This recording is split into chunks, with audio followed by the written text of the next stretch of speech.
it.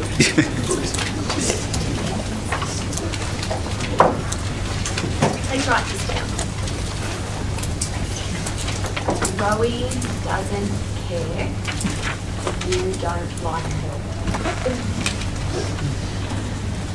Put it in big letters if you need to.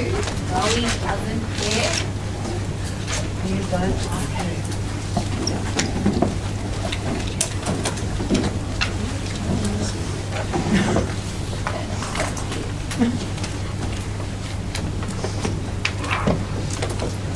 I'm here because I wake up every single day with exactly the same vision and exactly the same purpose. And that's to positively change the health and fitness of the world, one person at a time, from the inside and the outside, and to raise the professional standards of the fitness profession. That's what I stand for, and that's why I'm here today, and that's why I woke up this morning, and that's why I'm going to wake up tomorrow morning, and that's why I woke up last week, and that's what I'm doing for the rest of my life. That's my purpose and direction. But who cares? My question for you is, what do you stand for? If somebody says to you, why did you wake up this morning? What was the purpose that you opened your eyes? Why are you on this planet? Or are you one of these people that wakes up, what are you doing? Not much. What's up? Nothing much. What are you doing? Nothing much. Get born, live and die. And on your little thing when you die, they'll put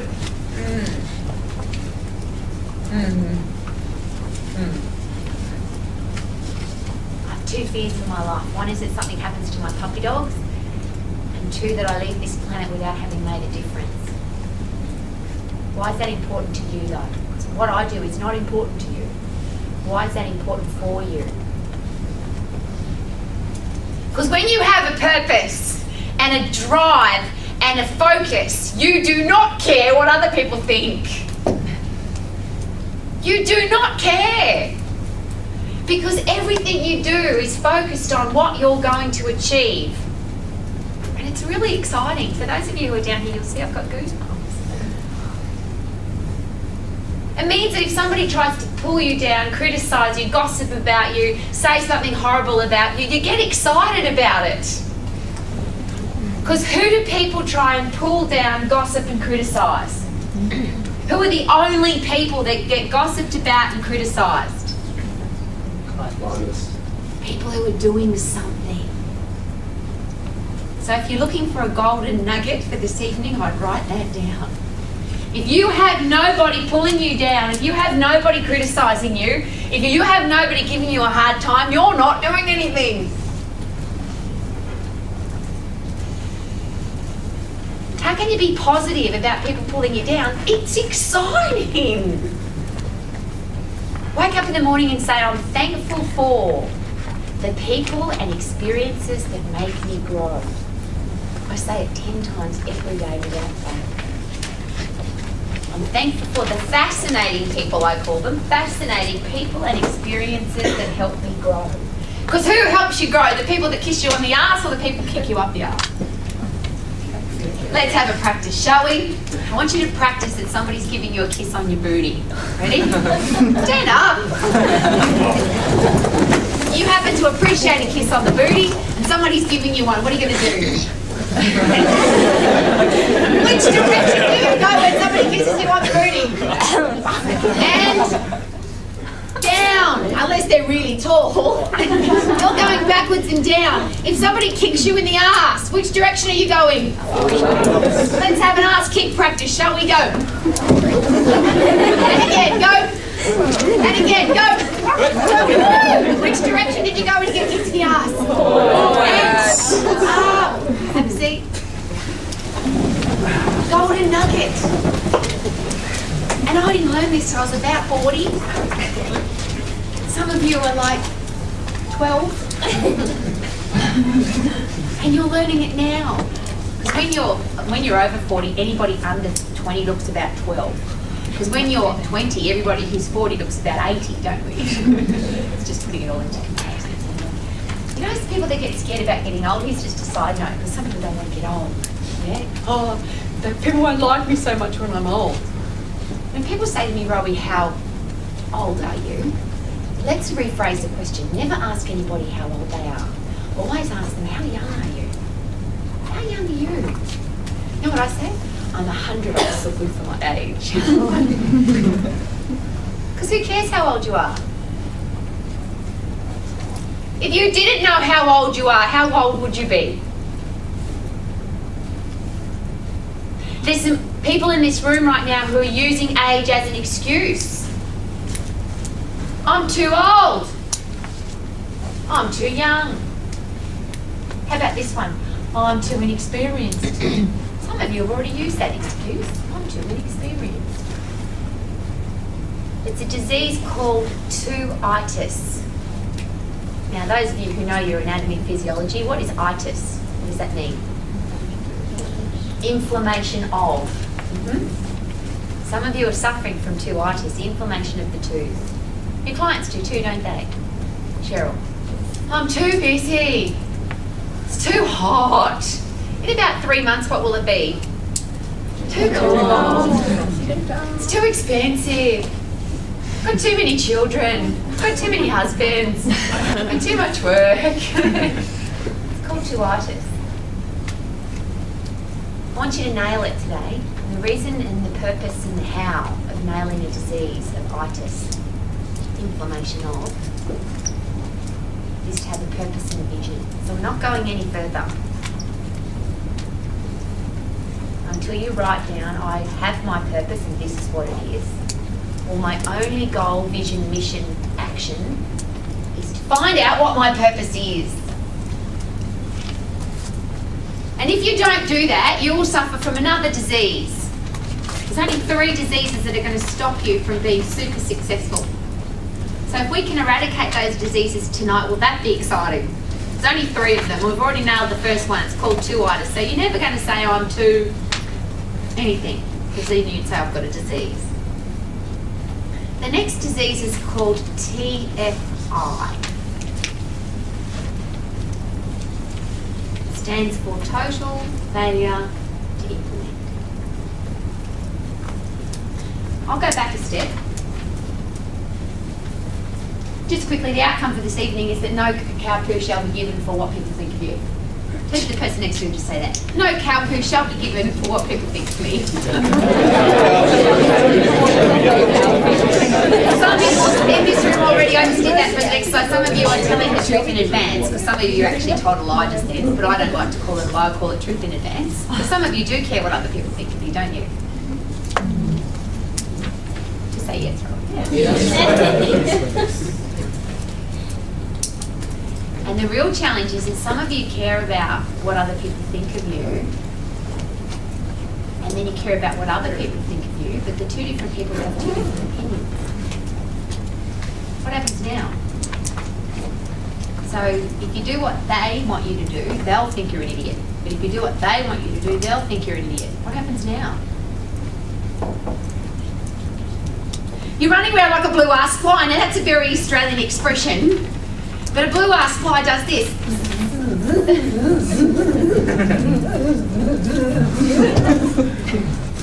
Running around trying to please everybody all the time. And if you know anything about blue-ass flies, what's really going to happen to that annoying creature very shortly? Someone's going to swat it. Or spray it or poison it. It's going to die. Is that a good purpose?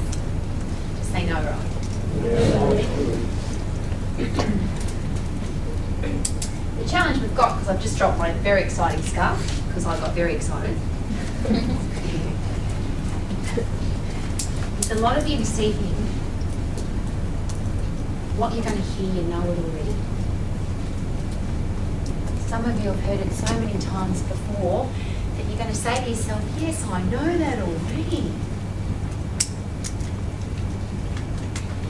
One of the biggest challenges with those of you who think you know everything is you have no way of finding out that you don't. Because when you say, I know that already, what happens to your ability to learn anything?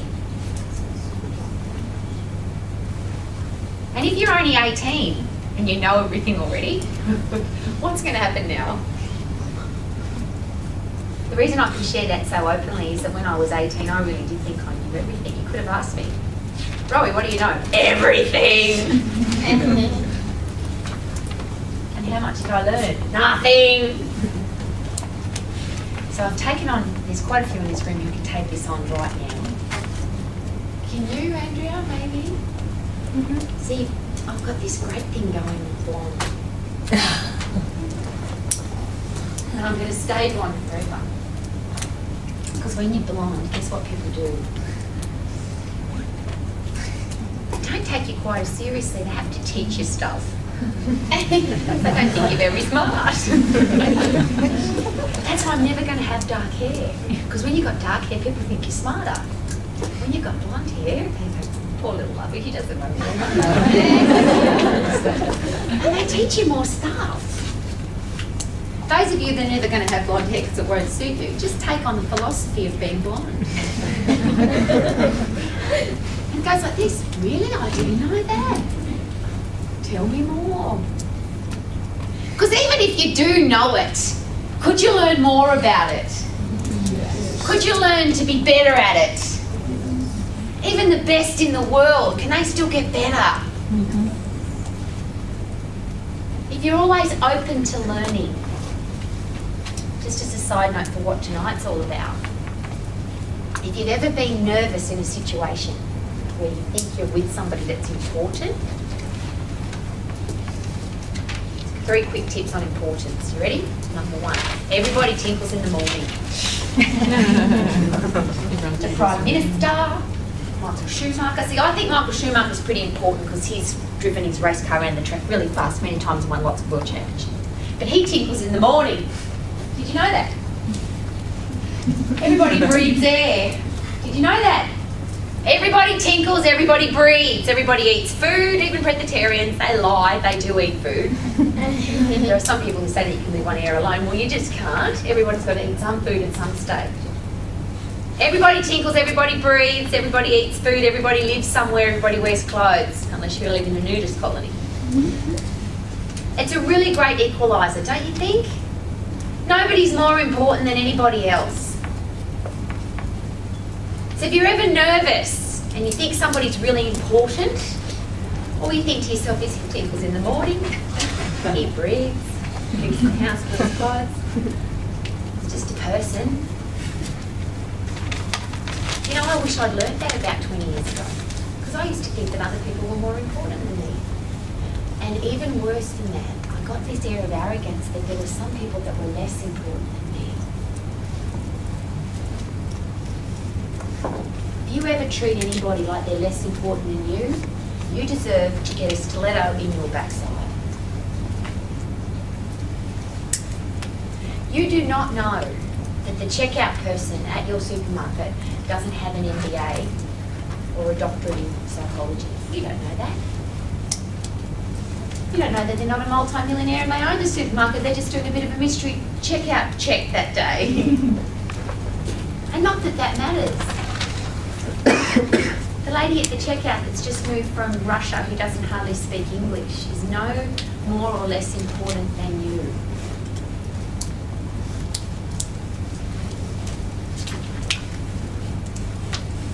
I'd write this down. Never overestimate other people and never underestimate yourself. Never overestimate other people and never underestimate yourself.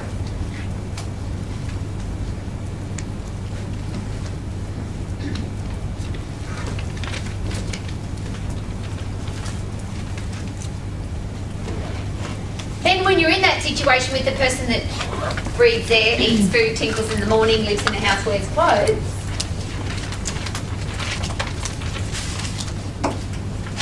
who's the most interesting person in the room, you or them, according to them? See, most of us spend all of our lives trying to be interesting. We try to create lives that people will be interested in. We try to achieve things and accomplish things and do things that other people will be impressed by. Well, let me nail that for you. Nobody cares. And in fact, when you do start doing stuff, what will people automatically do when you start achieving stuff and winning competitions and winning world championships and having successful businesses? What will people start doing? Criticising you, gossiping about you, putting shit on Facebook about you and pulling you down. But we spend our whole lives trying to do stuff to impress other people, and guess what? They don't care. Guess who people care about? So when you're in a room with somebody who you think is important, remind yourself, they tinkle in the morning, they eat food, they breathe air, they wear clothes, live in a house, and they're not interested in me. All you've got to do is practice the magical art that we teach at Max called the da-da-da, I feel like a trophy girl. What's behind the board? The, what are those called? W questions. See, I spent a lot of time trying to do stuff to impress people, and all I had to do was learn how to ask. So, tell me about you. And you can even say that a bit nervous. You go, tell me about you. It doesn't matter how you say it. Guess what people will start doing? It's what they'll start doing. Telling you about them. And if they need a little bit of a push, most people don't need a little bit of a push. But if you give them a little bit of a push like this, so what is important to you? W question, what is important to you? Guess what they'll start doing? The head of cardiologist department, Becky, guess what they'll start doing? Telling me what's important to them. Owner of a huge chain of health clubs, guess what they'll start doing? Telling you what's important to them. Multi-billionaire, guess what they'll start doing? Telling you what's important to them. And then if you really want to give it a little bit more of a push, you go, really, why is that so important to you? Really, why? Are there any more whys? When did it happen that this occurred for you? When did that happen for you? How did you feel when that happened for you? How would you have felt if that didn't happen for you? If you kept doing what you'd been doing before, would that have happened for you? Could you give me some advice on how that could happen for me? Take note. Ready? Take note. Because I'm not sharing with you any stuff came in. I ran away from home when I was 14. I didn't finish year 10 at school. This is not a smart head. We call it street smart though. When you have to survive, you learn really quickly how to survive, yeah?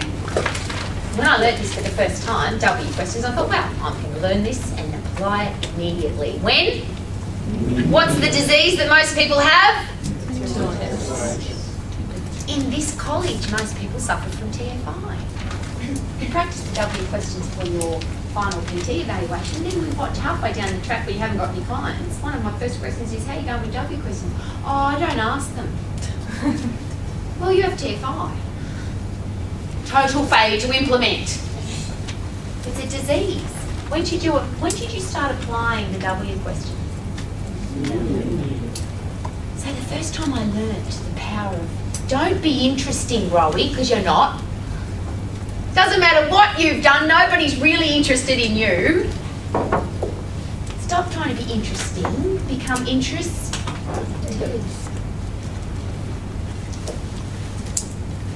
And here's what happens.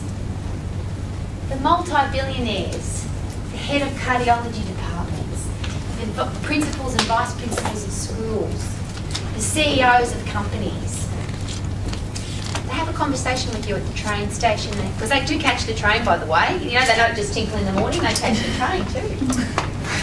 They go to the service station. Because most CEOs don't have drivers, they still drive their own car and have to go to the service station. Yeah? Great place to meet people. Why the hell do you think that I keep telling you to wear your suit all the time? Sorry. Because wouldn't it be a shame if you banged into John Keys at the service station and you were dressed in your hoodies and your Ugg boots and your cargo pants? Wouldn't that be embarrassing? Because do you reckon that he might be interesting to listen to? Do you think if you stopped the Prime Minister of your country at the supermarket and said, hey, tell me about you? I'll just give you a quick note on politicians. Guess who politicians love to talk about? Really? Tell me about that. Why is that? And you will have a politician doing this at the service station, but not if you're wearing a hoodies and a boots and shorts and a singlet. Because will they take you seriously if you're dressed like that? Have a look around you. Here's a quick note. If you want people to take you seriously, how should you dress? How many of you already had this experience? You've been dressed like you are now, you've been to the supermarket and somebody said, excuse me, sir? You're obviously the manager. Where's the chickens? Every time, this is without fail, every time I travel, and I travel a lot, somebody says to me, you mother. And on the plane, somebody say, you mother.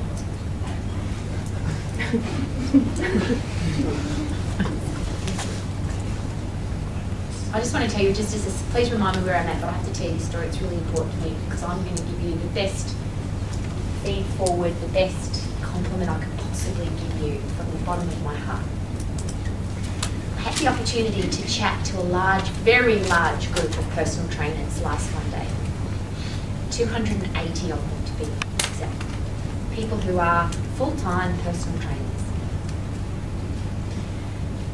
Alex, who's my driver in Sydney, when I say that, he's a taxi driver that I made friends with by saying,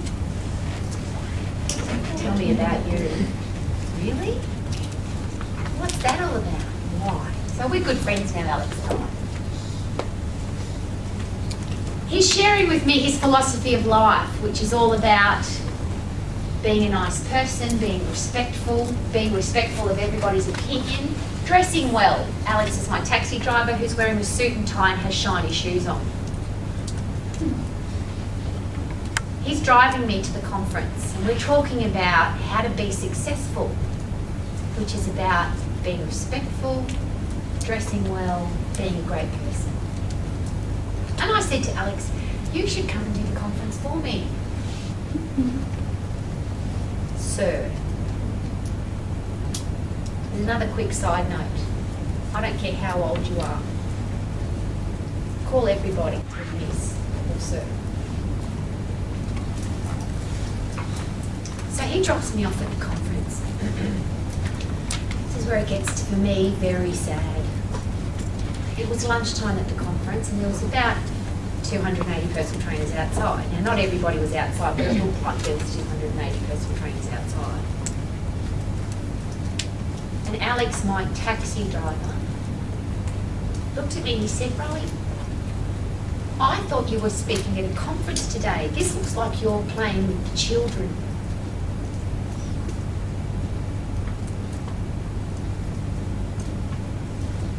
There's personal trainers in that group who earn more than $100,000 a year. It's not that they're not successful personal trainers. They have clients, they have people who train with them. Just as a side note, Alex is Lebanese and in his immediate family is 1,200 people. In his immediate family, his brother's got 10 brothers and sisters. Sorry, his mother's got 10 brothers and sisters and his father's got 10 brothers and sisters. And therefore all of their kids have got 10 children on average. Immediate family. And they all live in Sydney. Do you think they have some kind of influence in Sydney? I was in Sydney, by the way. And we pull up outside this hotel and he says to me, I thought you were speaking at a conference. It looks like you're playing with the children. This is our profession. Don't you think you're better than them? Because in Alex's mind, he was dropping me at a fitness conference. And what did they look like?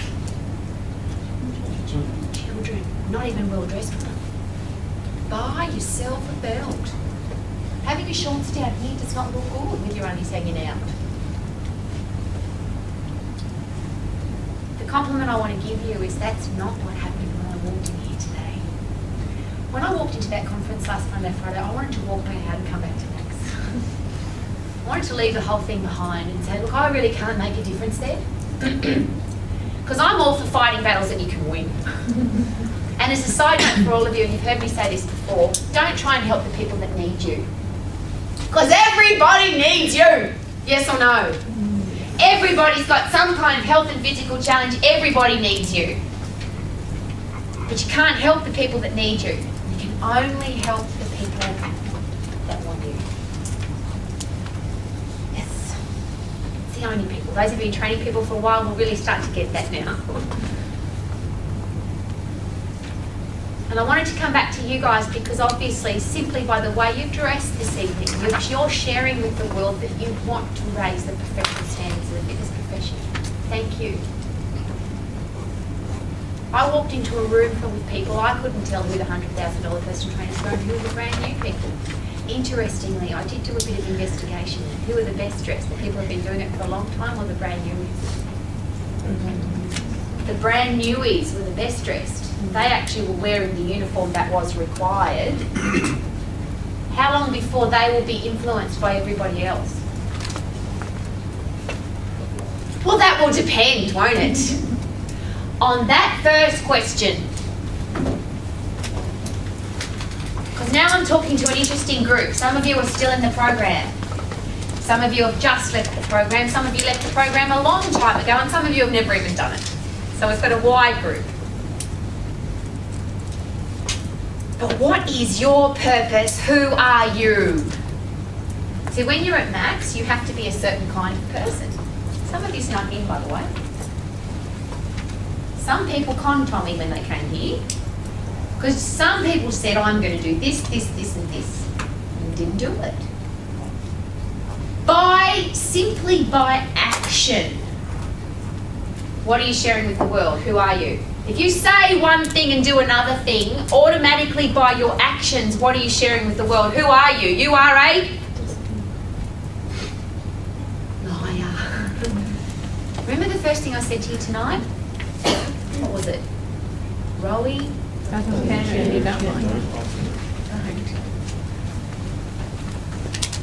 If this is uncomfortable, this is the only reason why this would be uncomfortable.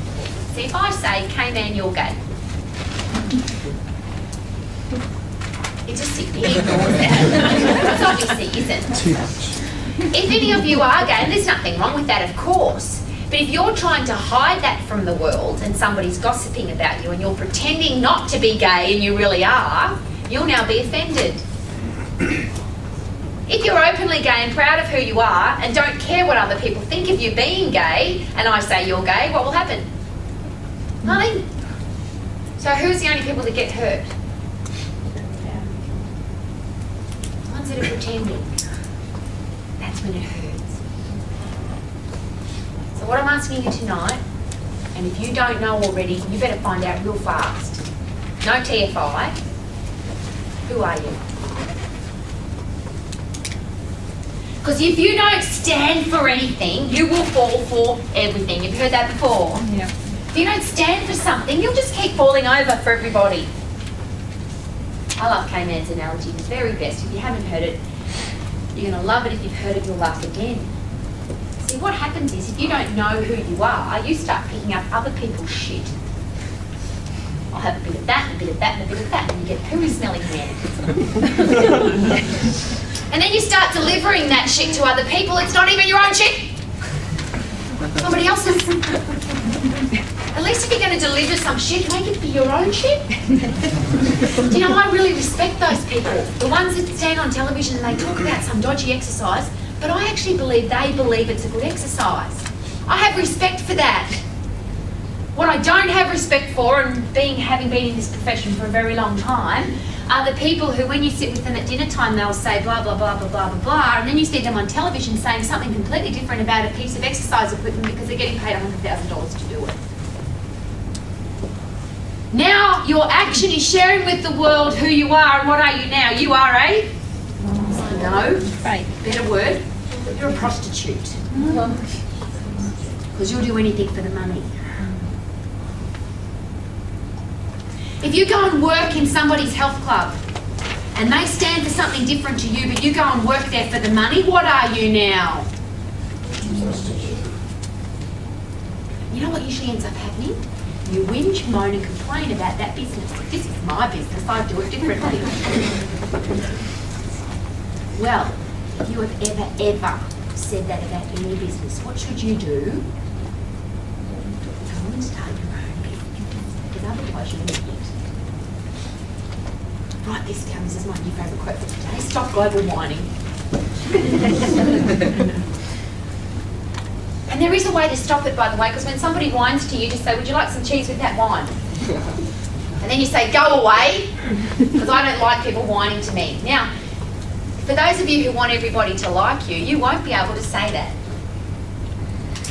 But if you stand for something, if you stand for anti-whining, and you will not accept whining in your life, you will say to that person, stop whining. I will give you some cheese for that wine. Now go away, because in my life I do not accept whining. And they may never come back. Is that good? No more whining. They may not like you, but guess what? They will respect you. Because you stand for something. So find out who you are. Now this exercise, poor old Sparkly, she would have heard this 500,000 times by now. So out of everybody in the room, besides K-Man, she's heard it the most times. Tommy's probably next. Everybody else has heard it at least once, maybe twice, 3 times. Here's how you work out who you are. It's not that complicated. I like simple, easy things. You ready? We're going to take a photo of you. We're going to show it to everybody in your life that you respect. We're going to say to those folks, can you please describe Vanya to me? Can you please describe? I don't know the difference between you two. I have to work it out. Can you please describe Joel for me? And everybody in your life who you respect, I'm going to show them your photograph, and they're going to give me 5 words to describe who you are. What's the question? Who are you? Who? Let's have a sing. Go. Who are you? Who are you? And you're going to say, bang, bang, bang, bang, bang, what you want the people you respect to say about you. 5 words to describe you as a person. I'm going to show your photograph, to the people that you respect, and I'm going to say, this is Hannah. Please describe for me Hannah in 5 words. And this is what you want them to say. Write them down quickly. You can play with them later. Some of you shouldn't have any challenge writing them down straight away.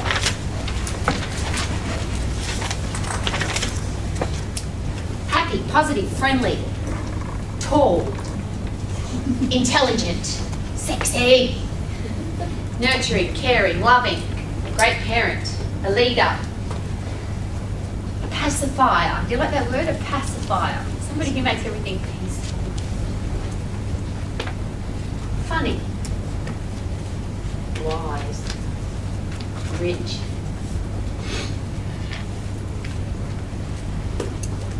Who's heard of this exercise before? Who could write down 5 words straight away? Okay. Me too. I think I was about 18. Maybe I can't really remember I remember where I was sitting. I just can't remember how old I was, so please don't quote me on the number. I was running a health club at the time, and the words just came out really simply, easily. So like they did for some of you. I had never done the exercise before, but I knew exactly, if you took that photograph to the members of my health club, what I would want them to say about me. Tough and fair, positive, stylish, just a little professional. That, by the way, shows I'm an extra mile person because I snuck an extra word in there because it's 6, not 5.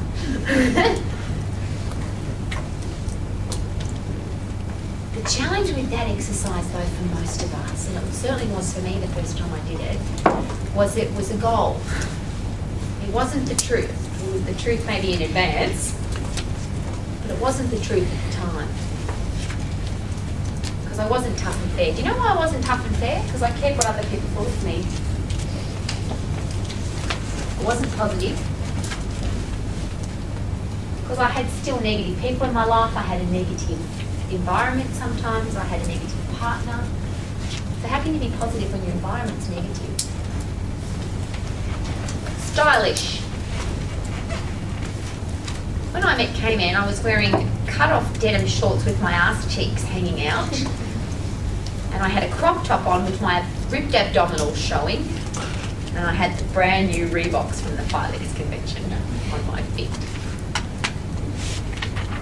Is this stylish? Just say no, Rowie.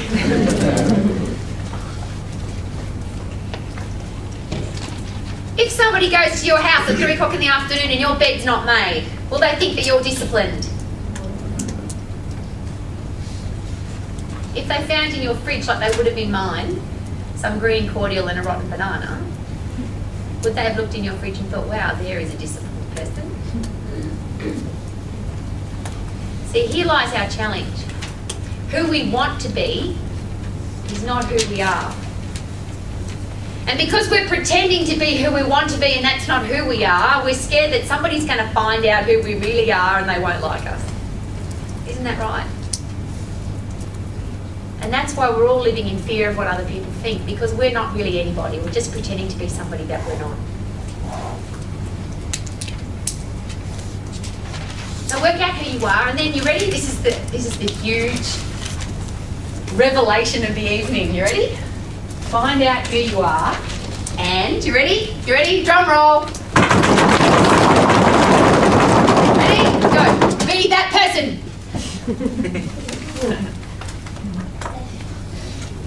I like simple. I like to keep everything really simple. So whatever your 5 words are, what are you going to do? Be that person. It's easy. What are you going to wear? You're going to wear the kind of clothes that that person would wear.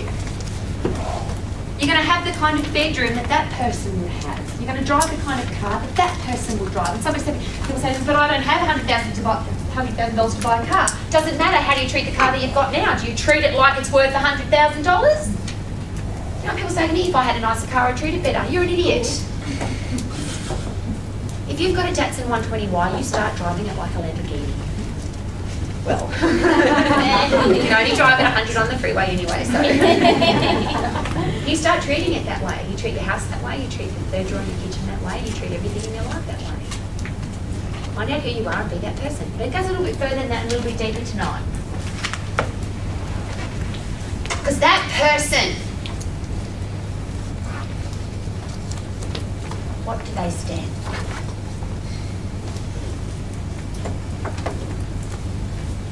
Let's have a look at your relationships, because this is not a joke, this is serious, and if you don't believe it, you're stuffed. I can't put it any other way. I was going to say another word, but that would have been inappropriate. If you don't take what I'm about to say next seriously, you are in deep trouble. You will be as successful as the 5 people that you spend the most time with. You will be as rich as the 5 people that you spend the most time with. You will use the same vocabulary as the 5 people that you spend the most time with. You will dress the same as the 5 people that you spend the most time with. It's just called circle of influence. If the 5 people that you spend the most time with don't stand for anything, or if they stand for something negative, guess what's happening to you? If you don't believe that, I feel sorry for you. Because this is not Rowie stuff, this is just a fact of life. I'll give you the simplest example, I use it all the time, but it might make sense to those of you that haven't heard this before. If you are a New Zealander with your beautiful New Zealand accent, which is all about sitting on the dick.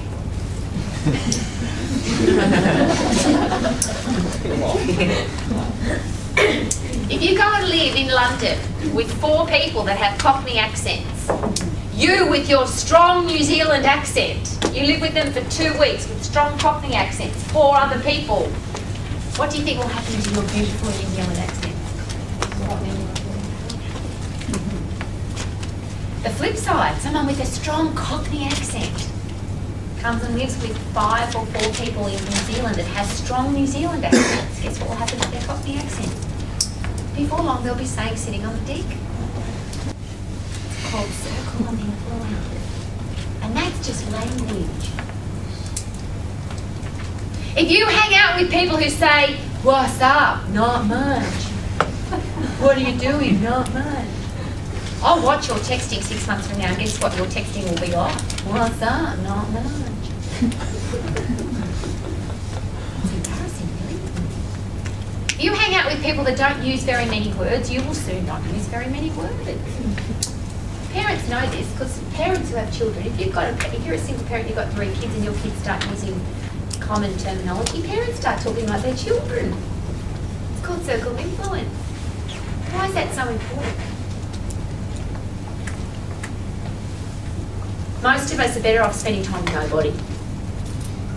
Because if you stand for something, most people do not. Most people have no purpose in life. They're going nowhere. They're doing nothing. They stand for nothing. And if you stand up and say that you stand for something, guess what they're going to do? What are you doing that for? There's too many personal trainers in the world already. You'll never be successful. You're too young. You're too old. You're too dumb. You're too tall. You're too short. You're too inexperienced. You can't do that. What do they suffer from? And they're trying to infect you with their disease. And they do. If you hang out with the disease, what will happen to you? You know what some people say? Oh, it's all right. Oh, I can inoculate myself against that disease. Really? And you leave here all happy and positive and going to take on the world, and 6 months from now, after you go back to that negative environment where people telling you that you're too tall, too short, too fat, too skinny, too old, too young, and you can't do it, guess what? You're backpacking shelves at Pick and Spick and saying, you can't do it. Too many personal trainers.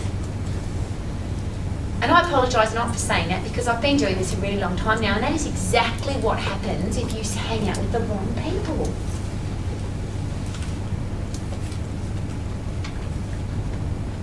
So that person that you are, who are you?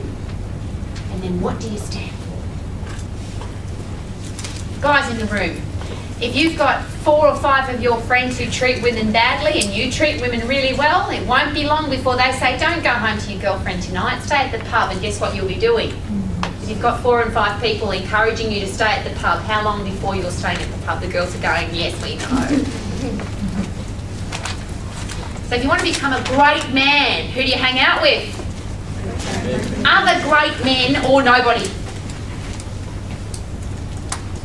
And how do you know? Here's a great question. Because so many people feel like they have to hang out with somebody. Because they get lonely.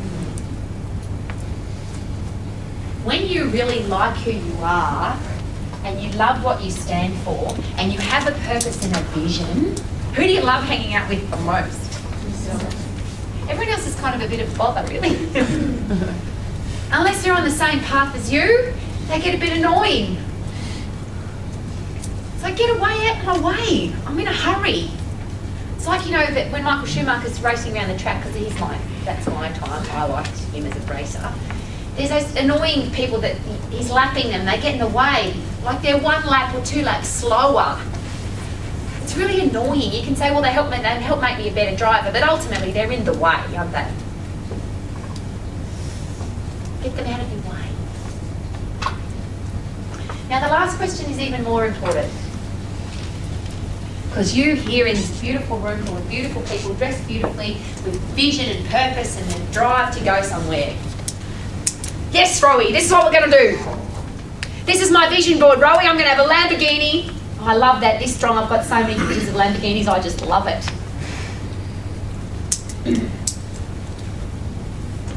And then you leave here. Positive, happy environment, great circle of influence, people who are encouraging you to achieve your goals. You leave here.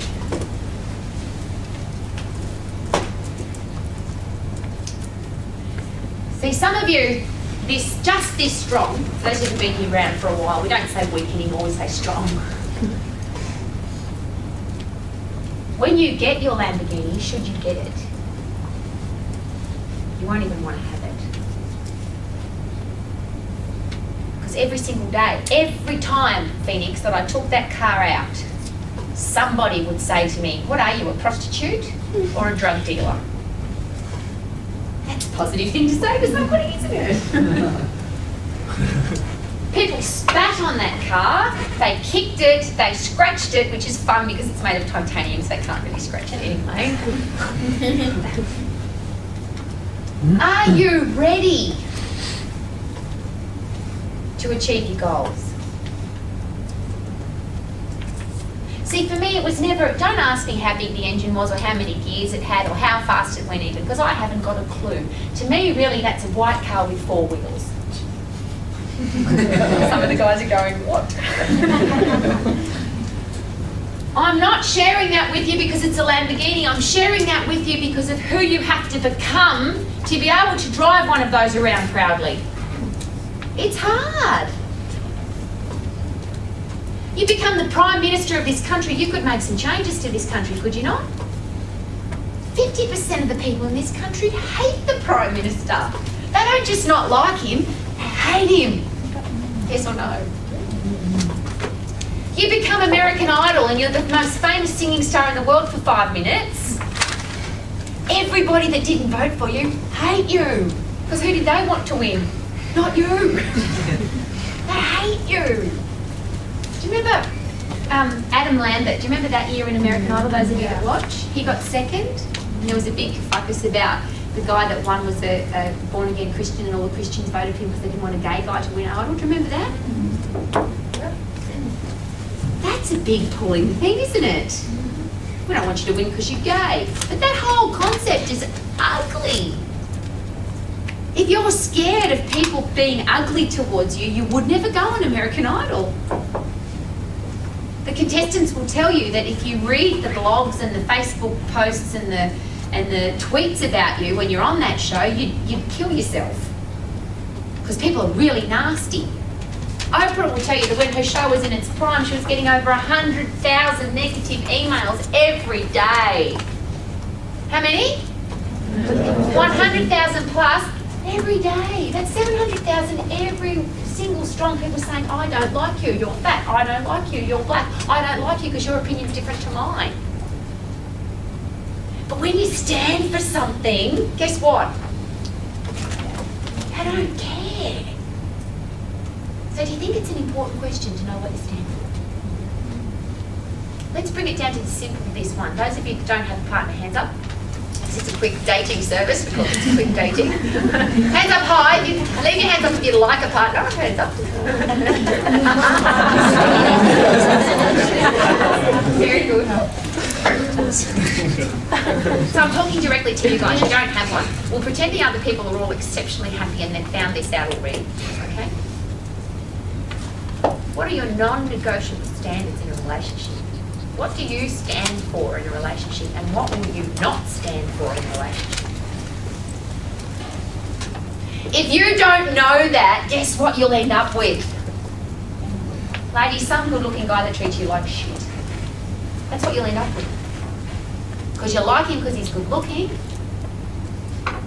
but you don't have any standards for what you stand for. If you don't have relationship standards, you'll fall for anything.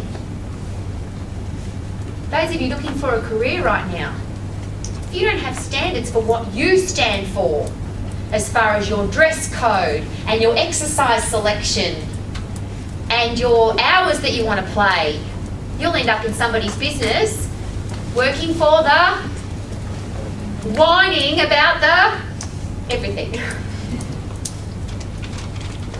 Don't go play somewhere that's not what you stand for. People say to me, oh, but Rowie, I can't start my own business. It's all too hard and too complicated. No, it's not. Not when you stand for something. It's simple. Now you've got full control, haven't you, Cheryl? Yes. You can have whatever colours you want. You can have whatever uniform we want. You can have whatever exercise selection you want. No one's going to tell you what to do because that's what you stand for. And when somebody starts to pull you down, because they will if you're successful, and just a quick note, if what you're doing isn't making you successful, what should you do? Do something else. That marketing plan is creating me no clients. So what should you do with that marketing plan? It's not working. I've been doing this marketing plan for 6 months. I have no clients. Guess what? Wrong marketing plan. Doesn't mean there's anything wrong with your business. You're just trying to sell a secret. But it's not complicated to have your own business. Do you know how many people come through this college and say, I'm going to have some experience. Like I can't open up my own business. I've got to go and get some experience. And you end up in... I've got to go backwards now. I hate going backwards, but this one. You end up forgetting who you are. You end up not standing for anything, and under pressure, you fail. Because the pressure will come from the peer group. The pressure will come from the profession. The pressure will come from the manager of the gym who says, you don't need to wear long pants, we just wear shorts here. Do you think that if I went to work in somebody else's health club, which I wouldn't, but do you think if I went to work in somebody else's health club and they said, our dress standard, Rowie, you can't wear corporate pants, you have to wear these shorts and this singlet, do you think I would work there? No. Why not? Because It's not what I stand for. I'm not asking you to stand for the same thing as me. I'm just asking you to have a set of non-negotiable standards for everything. But most importantly is that one there. Because when you have a standard, now you'll be pressured. If you're just a jellyfish, flip-flop, who cares where I go? Water can wash me anywhere, I'll just do anything. No one's going to put you under pressure. When you start doing some stuff that makes a difference, the pressure will come. And here's the exciting thing. Does the pressure come from other successful people who have a purpose and are going somewhere? Because when they see that you've got a purpose and you're going somewhere, what will they do? Well done, congratulations, that's awesome. Now they've revealed themselves as winners. Yes, champions. Who's going to pull you down? Who's going to put pressure on you to lower your standards? People with higher standards than you or lower? Only lower. If you go into a health club environment, you're dressed really well, and the manager's not dressed really well. What's happened now? They don't want you there because you look like the manager. I have to tell you this story. If you haven't heard this, I have to tell you. It's so cool. Beast isn't here tonight, but he's Will, please stand up. He's our latest Max Master. Please give him a huge cheer.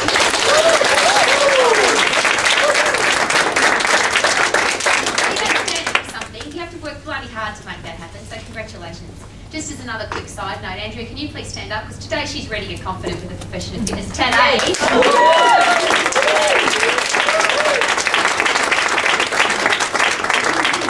The reverse of both these stories are very important. Max Mastery means your first PT evaluation was your first and your only. Andrea, it doesn't matter how many times, but there was some few times. But the lady that came for her first PT evaluation to the lady that trained me today is completely different people. She was superb today. I had the best workout. I'm sure tomorrow that I will find difficulty in walking because I already have. So thank you. Thanks, guys. I'm at my computer desk at my house. Andrea, you've now seen where it was. My gardening lady has come inside. She makes herself at home. She comes inside, walks inside, and she's got her invoice book. And she puts it down on my kitchen bench, and I'm working at my computer still, and she's looking at my computer screen. And at the time, I was making the Max News. And so Sparkly gives me photos on a stick, and so I've got all the photos on the stick and then flicking through. And there's a photo, some of you were actually there that day, was down at Club Physical. Bees forgot his gear. So everyone else was doing practical, and you guys, he had his suit on, he had his suit and tie on, and the rest of you were doing practical exercise. My gardening lady, you ready? She looks at the photo of bees in Club Physical and she says, you ready? This is so cool. She says, wow, gym managers are dressing well these days, aren't they?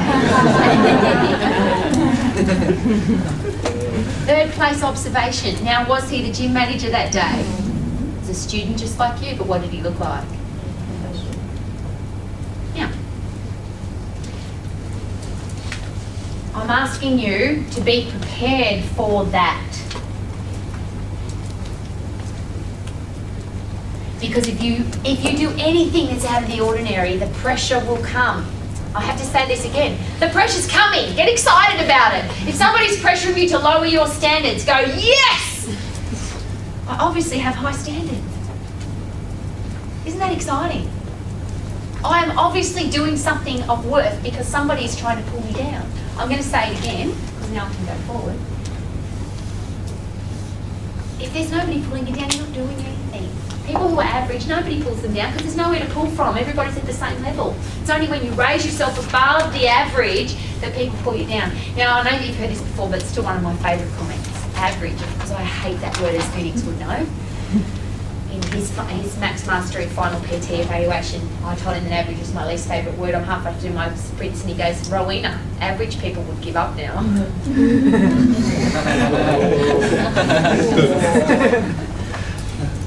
So what happened to Rowie under pressure? See, that's a big pressure for me. not to the average. I'm not. You don't have to be like me. What I'm asking, are you? When somebody starts to pull you down, what will you do?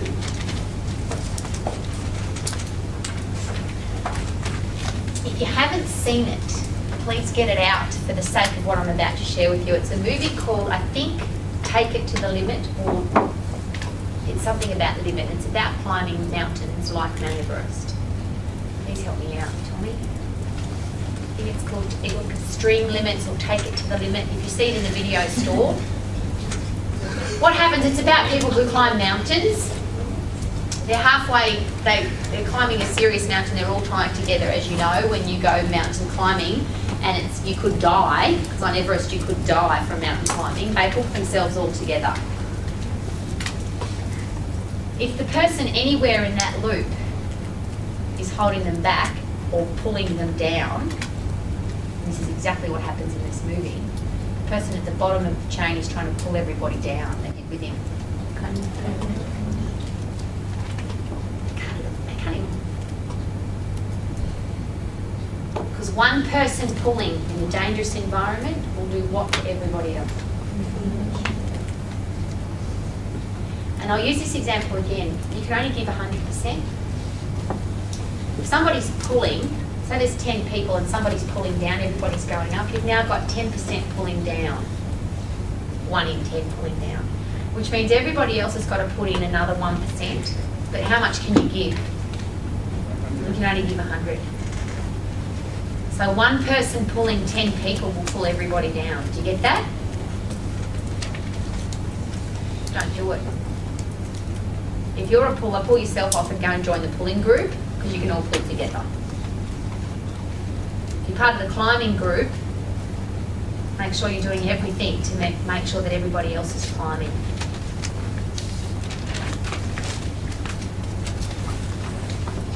I'm hoping that in this group of fine health, exercise and lifestyle professionals that this is just silliness. What I'm about to share with you should be absolute silliness. We'll have to go anyway. Everybody stand up.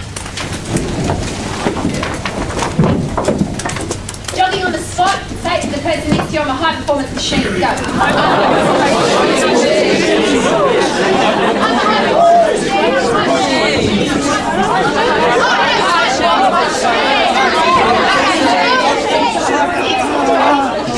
Training, here's the next one. I'm healthy, fit and strong. I'm healthy, fit and strong. Go, I'm healthy, fit and strong.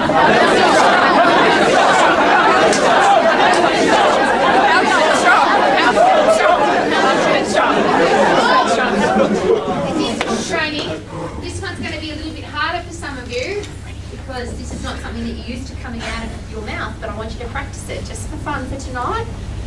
Jogging on the spot, sprinting if you'd like to. I'm the most important person in the world. Go. I'm the most important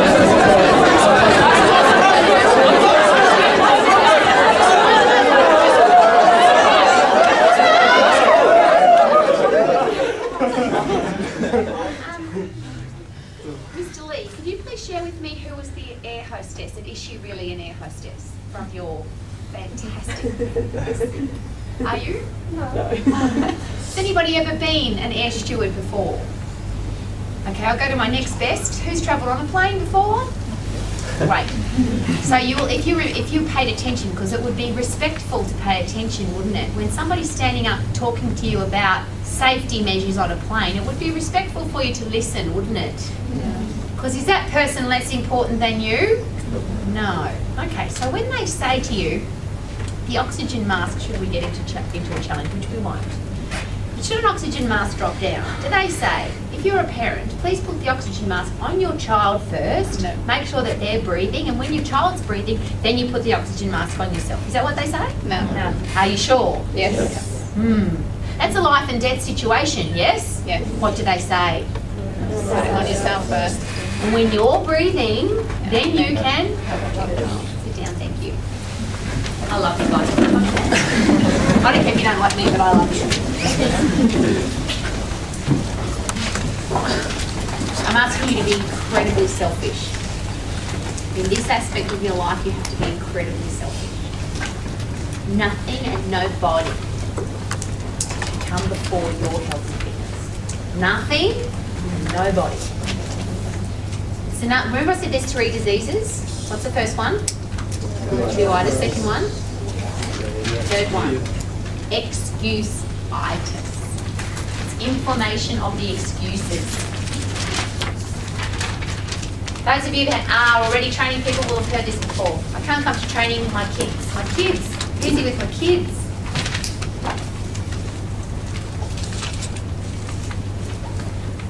I'm fat because of my kids.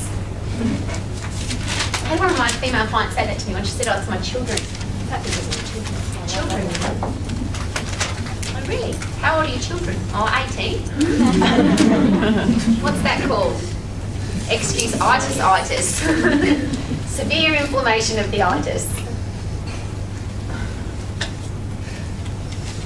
No excuses ever for your health and fitness. Do not underestimate the power of being fit, healthy, strong, high-performance machine.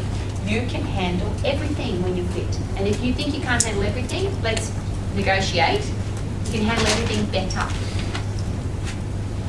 Doesn't matter what debilitating disease that you get. Someone says you've got cancer. If you're already healthy, fit and strong, just some cancer's infected your body, you will cope with it better, yes or no? Yes. Some stressful thing happens in your life. If you're healthy, fit and strong versus obese, weak and sick, what's going to happen? And just today, it's such a classic example. One of my really close business associates has had one of the worst days ever in his business. So we chatted, and here's what he said. Rowie, it's all good. I'm going for a run. Then I'm going to go for a bike ride, and then I'm going for a swim. All good. Because when you're healthy, fit and strong, everything else doesn't matter. I'll rephrase. If you are sick, what else matters? Someone says you're going to die in 6 weeks unless you do this. What are you going to do? This. But what we don't understand is that if you're not healthy, fit and strong, you don't stay the same. If you stopped exercising today, would you stay the same? What happens? If you're not getting fitter, you're getting, I'll just say fatter because it's an uglier word. I'd write that down. If I'm not getting fitter, I'm getting fatter. You're getting a fat head because your head's getting filled up with depression thoughts and anger thoughts and low self-esteem thoughts and nobody likes me thoughts.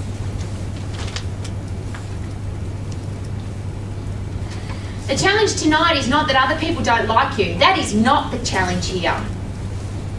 The challenge is that you may not like you.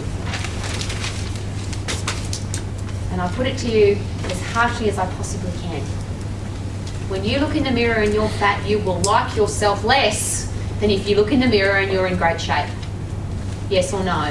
Yes. I'm not saying it cures everything. There's plenty of people who are in great shape who don't like themselves very much. I understand that. But you are way, way, way behind that ball with the number 8 on it if you look in the mirror and you're out of shape. If you go to put your clothes on and they don't fit you, you are not feeling good about yourself, yes or no? And if you're not feeling good about yourself, what happens with how you think everybody else is seeing you? If you're having a fat day, how's the rest of the world going to be seeing you in your mind? Here comes a fat chick, look at the fat chick. You're not going to walk into an environment with a pressure situation where you have to stand out from the crowd if you're having a fat day with your shoulders pulled back, your head held high and say, wow, I feel good about myself, are you? If you really want to start this process and you're not haven't already, or you're halfway through the process, or you're making excuses, or you suffer from TFI, or every day you come up with some lousy, stupid excuse for why you shouldn't be exercising on a regular basis, get over it.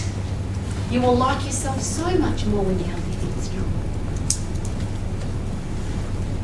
You'll be able to cope with so much more. How about this? Somebody pulled you up in an alleyway in Auckland. Give me your wallet. First of all, I promise you that if you've got the right attitude and you've got purpose and you're walking fast, they're not going to do it anyway, because who do aggressive people pick on? Other aggressive people? They pick on weakness. If you're having a fat day, you even walk weak.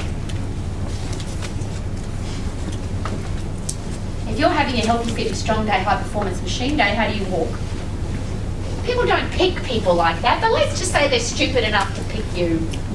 First of all, can you run away? Because you're healthy, fit and strong, you can run. But I'm going to suggest that you will not. Gosh. Someone's attacking you and you look them in the eye, pull your shoulders back, it's a whole different story. And I use the physical attack for a reason. It's very unlikely there's a physical attack, but people will mentally attack you on a regular basis. They'll try and knock you over. But when you're healthy, fit and strong and you like who you are under your clothes, what happens? Bring it on. Look, when I went into 280 personal trainers last Monday, Friday, and I told them that they looked like children and I was embarrassed to be involved with them in my profession, do you think about 279 of them hated me? Mm-hmm. But if I go back to the 5 words on my fingers, the first one is tough and fair. First of all, is it tough to tell 280 people that they're dressed poorly? But is it fair? It's more than fair because they have a uniform and they weren't wearing it, or they were wearing it to some degree, or they had destroyed it. But here's why I'm very happy to share that information with 280 people. Because one of the managers came up to me at the end of my chat, one of the managers, because here's what I suggested. If you're in this group of trainers and you want to be a manager, how should you dress? If I was a trainer in this organisation and I wanted to be a leader in this organisation, I wouldn't wear the training uniform, I'd wear the manager's uniform. I'd find one and I'd wear it. It's just who I am. Will other trainers hate you if you do that? But if you want to be the manager, do you care? No. At the end of the day, one of the managers came to talk to me. He was wearing non-uniform shorts, a singlet, pink shoes. He was unshaven. The managers, some of them, well, I don't now know who the managers were and who they weren't, because he obviously wasn't dressed like one. But the managers were wearing long pants and a corporate shirt. No tie, but a corporate shirt. He was a manager, but how was he dressed? But here's what I so respect. He came up to me and he said, Rowie, my ass is sore. Thank you so much. He said, the sad thing though is I needed you to kick my ass. Because who should be kicking ass? Your own. We all make mistakes. Every single one of us makes mistakes. Isn't that exciting? Just say yes, Rowie. Yes, I'll give you another quick example of that. I want you to look at the door, please. Everybody look at the door. This is a visual experience.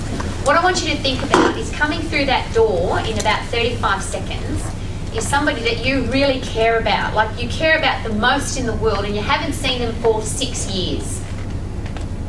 But they're coming to walk through the door. So it's your partner, your friend, your mother, someone you love, care and respect. And they're about to walk through the door. First of all, if they were about to walk through the door, you haven't seen them for 6 years, what might you have done before they walk through the door? You haven't seen them for 6 years, what would you have done to prepare for them arriving? If you knew they were coming. Wait at the door. Would you have got yourself sorted? Would you have put on some nice clothes, had a shave, brushed your teeth? Yeah. Got, 6 years, if you knew you had a bit of notice, you wouldn't want to be overweight after. If you were thin 6 years ago and you got out of shape, what would you have done for a few weeks before they came? You'd get going, wouldn't you? Isn't that interesting? Take note. So about to walk through the door. Please look at the door again. Here they come. Haven't seen them for 6 years. The person you care about most in the world. They're the most important person in the world to you. Walk in the door. Okay, ready? Here's your reaction. I want you to say it. You're a bit fat. Say it. You're a bit fat. You're a bit wrinkly. What's happened to your face? You've got all wrinkly. What's that all about? Say it.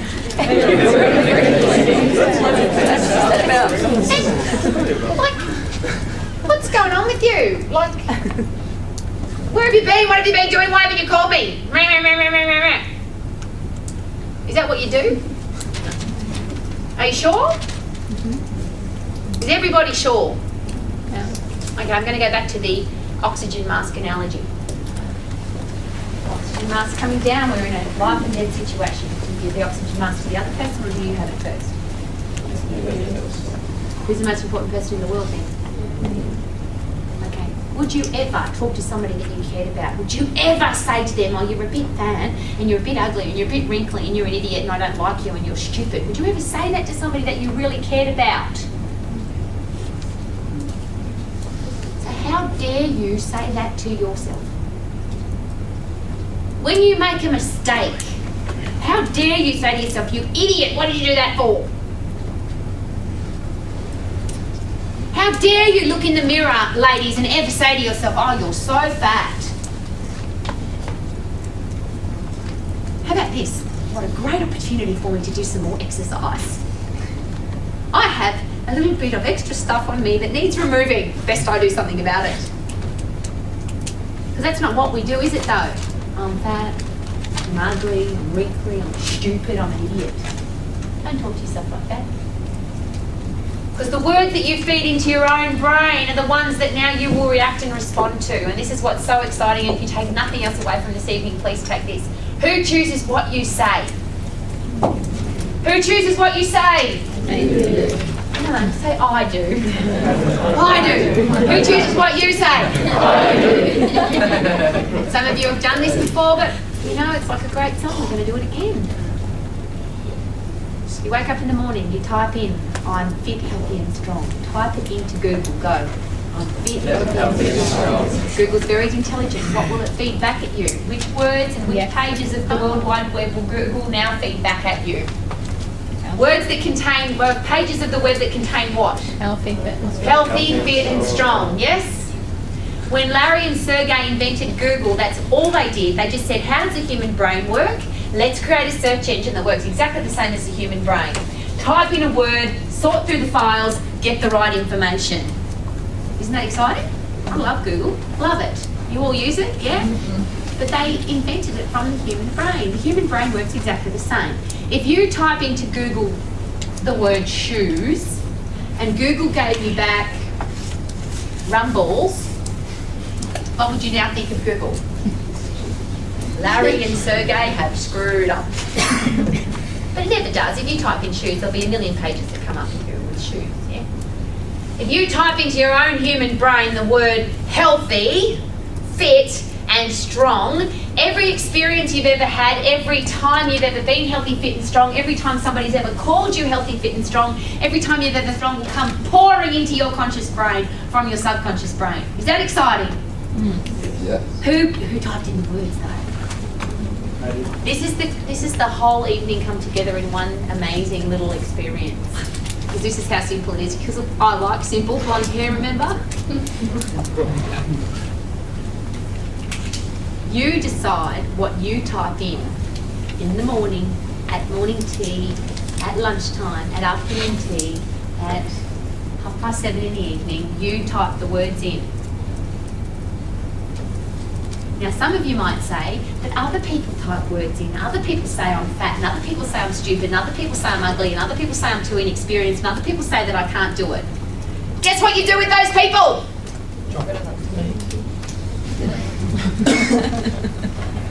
Take those people out of your life. And you know what some people say to me? Yeah, but it's my family, and it's my boyfriend, and it's my husband. Get a divorce.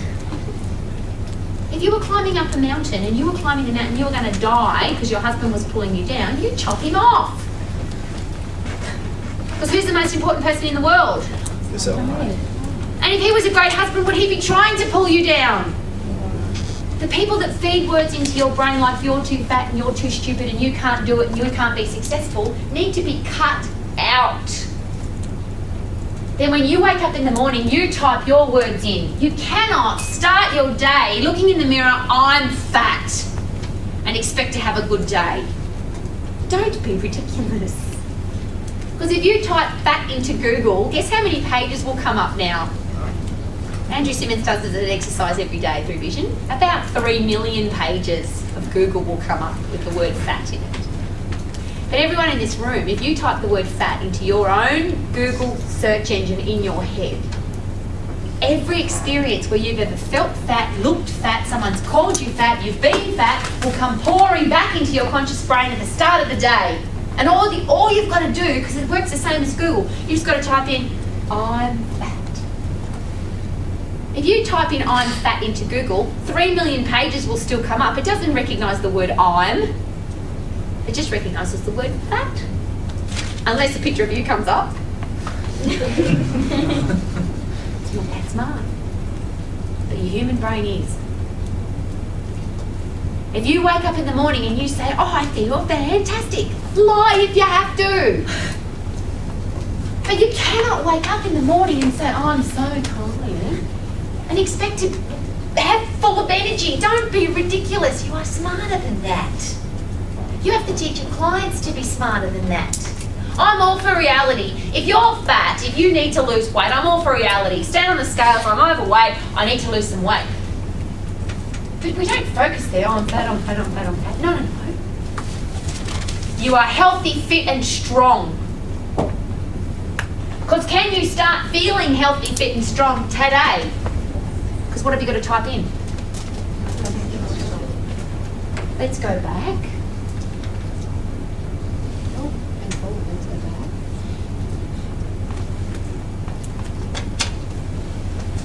Somewhere on that 5 words, there's got to be something to do with your physical condition. Mine's discipline. If I ever think I'm not going to exercise today, tough and fair, positive, stylish, disciplined and professional. Disciplined people don't make excuses. Disciplined people aren't lazy. Disciplined people don't have TFI. They don't suffer from two-itis. They don't suffer from excuse-itis. Disciplined people don't have that. So when you stand for something, who are you? Oh, I'm healthy, fit and strong. Great. Under pressure. When you're tired, when it's late, when you've had a big week, when you haven't had any sleep. That's pressure, yes? But who are you? Healthy, fit and strong. Disciplined.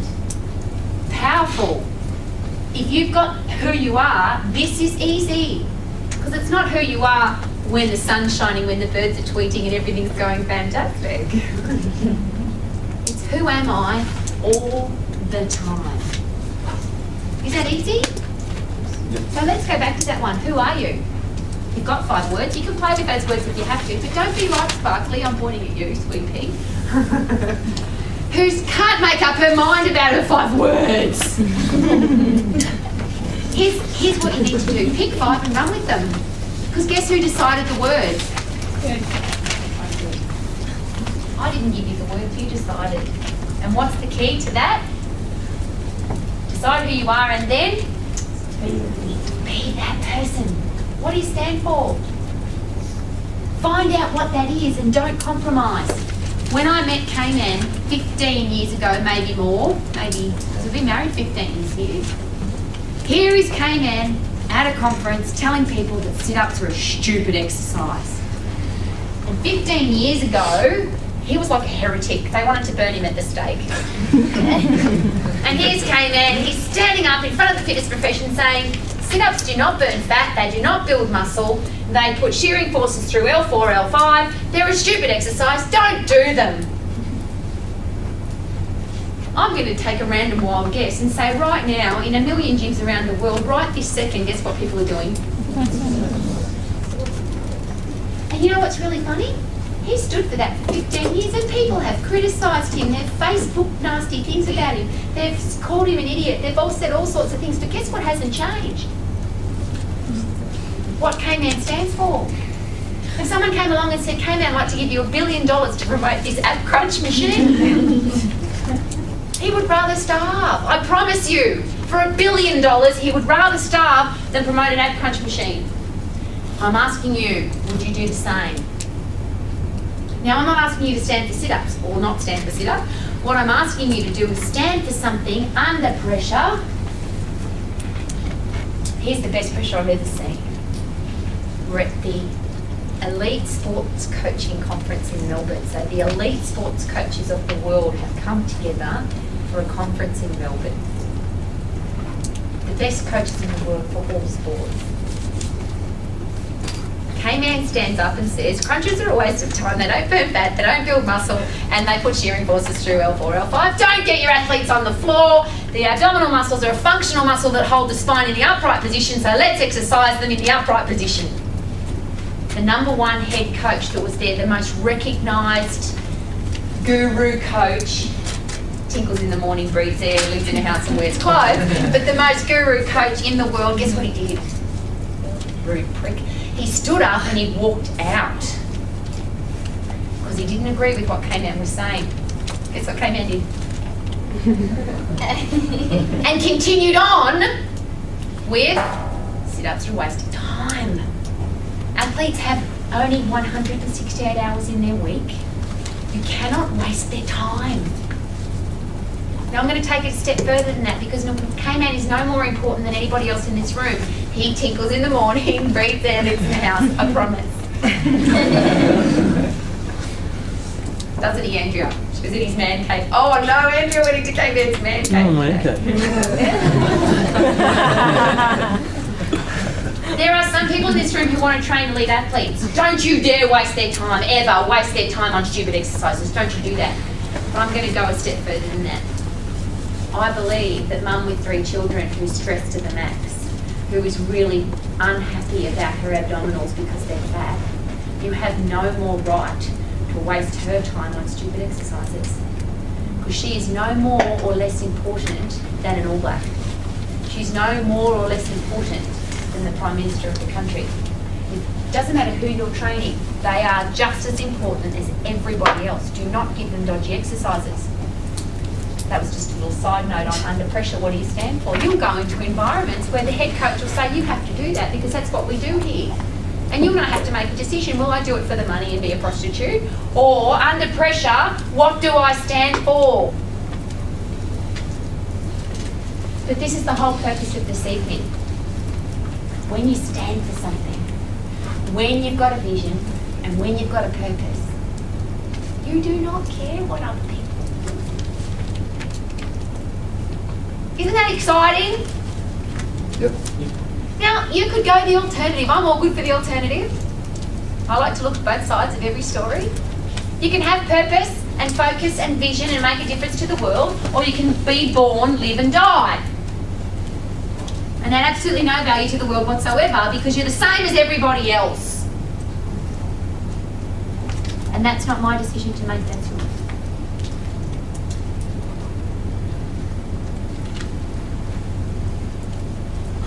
This is not a room. For those of you who can't see, that's a lighthouse. Do they put lighthouses in rooms? Where do they put them? On the edges of big oceans to guide big ocean liners. In this room tonight, there are some lighthouses. And we stuck them in the room and kind of fitted them in. See, what a lighthouse does is they guide everybody else.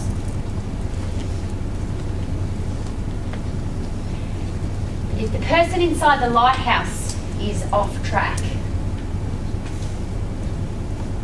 where will everybody be guided into? The rocks. It's a bit dangerous. And just ask the guy from the Concordia how that worked out.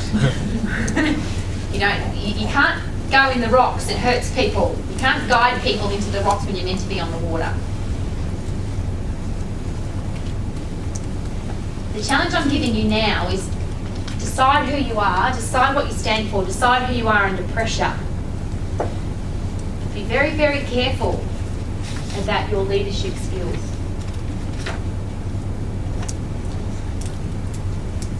Because when you stand for something, people will be attracted to you because you stand for something. And if you stand for dodgy, and if you stand for non-professional, and if you stand for poor standards, and if you stand for being a bad person, you will be absolutely capable of leading people in that direction. I'm giving you that as a responsibility. If you're a parent, it's a massive responsibility.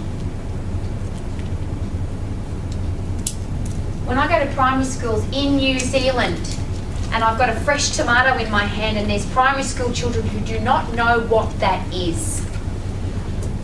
They have never seen a fresh tomato. The only time, they don't recognise the tomato, the only time they've ever seen a tomato is if there's been one slice on a burger. And guess what they do with that one slice on the burger anyway?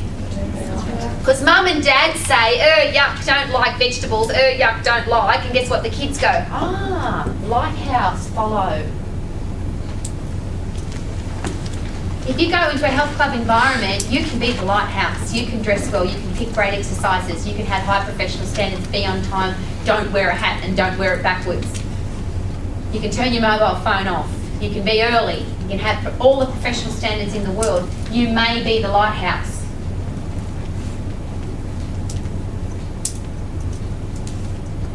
If you have leadership skills and you go into an environment where you start arriving late, wearing your hat backwards, chewing gum, wearing shorts and a singlet, and you have leadership skills, guess where everybody else is going? It's a big responsibility. Now, some people in this room, you are quite comfortable with not having leadership skills, and I get that. You can't have all leaders, we'd all go nowhere. Some people like to follow. But some of you in this room have to take on that responsibility that you are a leader and people will follow you, and the question is, where are they following you? The last 2 points for tonight are really, really simple. Are you a great person? And maths we call leave a profit. For those of you who have forgotten what that means or you're unfamiliar with that terminology, it's got nothing to do with money. I'm going to give you some simple examples. Doors have handles. If you push a glass door with your hand and don't use the handle, someone will have to, at some stage, come and clean your fingerprints of that door, yes or no? You've not left a profit, you've left a mess. If you go to the checkout and you treat somebody as if they're less important than you are, you don't know who they are. They might be your client's mother. And your client's been talking about you and how good you are. Oh really? Your personal trainer came through my checkout today. He was an ass. Is that the reputation you want? Some people think that dirty shoes is not important. You know what's being an ass? When the standard is clean shoes, you've got dirty shoes, someone's got to talk to you about your shoes, now you're an ass. How about this? Write this down. Don't ever be a pain in someone's ass. I promise I'll never be a pain in someone's ass.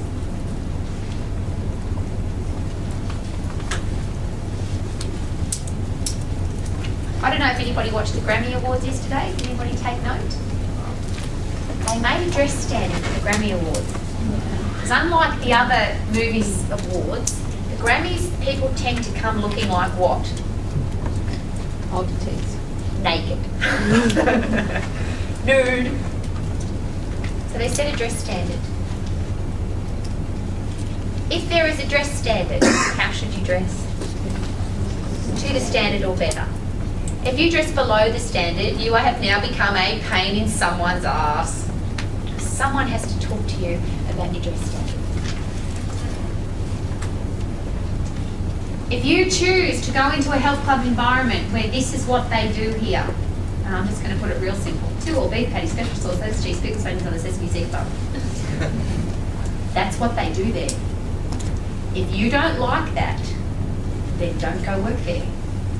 If you go work there and start putting beetroot and bean sprouts and carrot on the 2 all beef patty, special sauce, those cheese, pickles, onions on a sesame seed bun, you have now become a pain in someone's ass.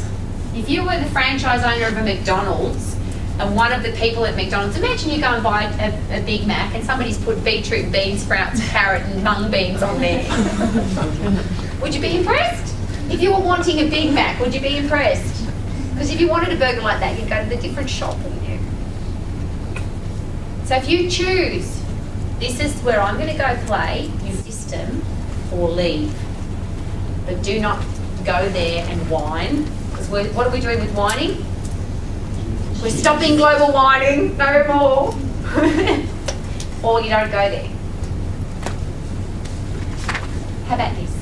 Be kind, be gracious, be positive. And say that again. Be kind, be gracious, and be positive. My 280 personal trainers last Monday, Friday. Tommy, I had one of your powers last Monday, Friday. Tommy's got an invisible suit. Did you know that? Because sometimes Tommy, when he goes into a shop, he's invisible.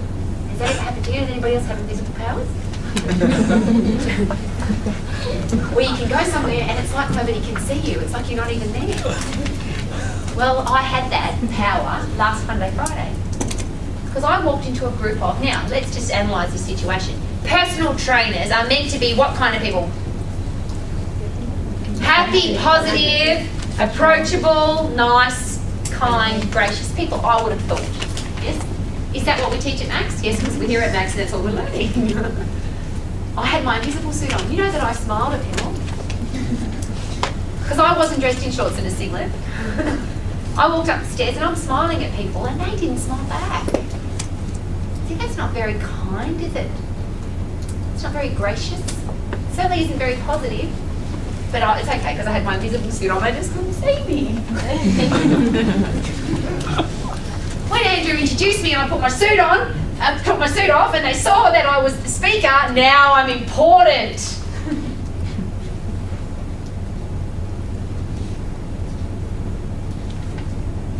Be nice, be kind, be gracious. I cannot leave this evening without sharing this small point.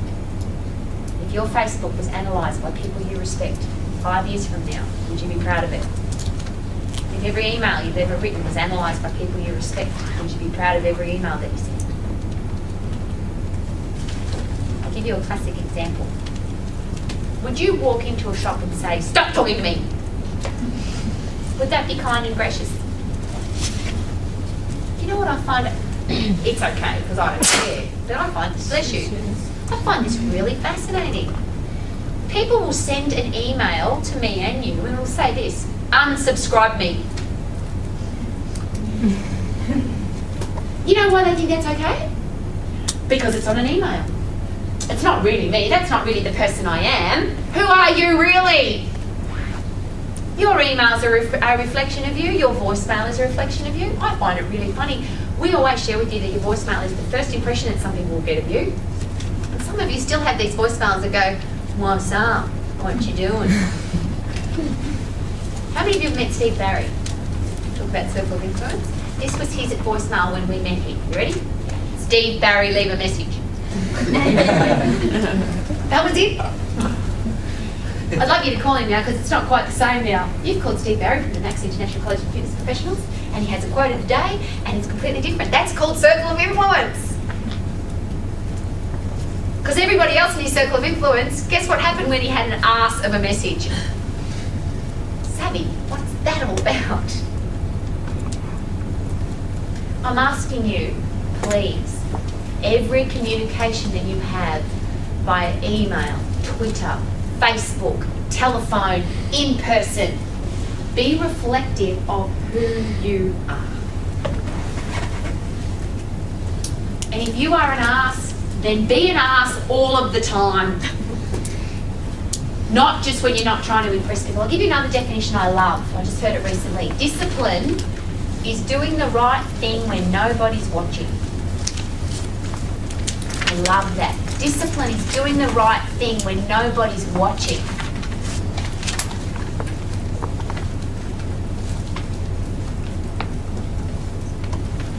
And you've all heard this before, but I had a client doing chin-ups one morning. I never forget this because it's really hairy. And, so, you know, I'm spotting her from the ankles and she's got really hairy legs. I said, "What's with the hairy legs?" She said, "It's winter and I haven't got a boyfriend."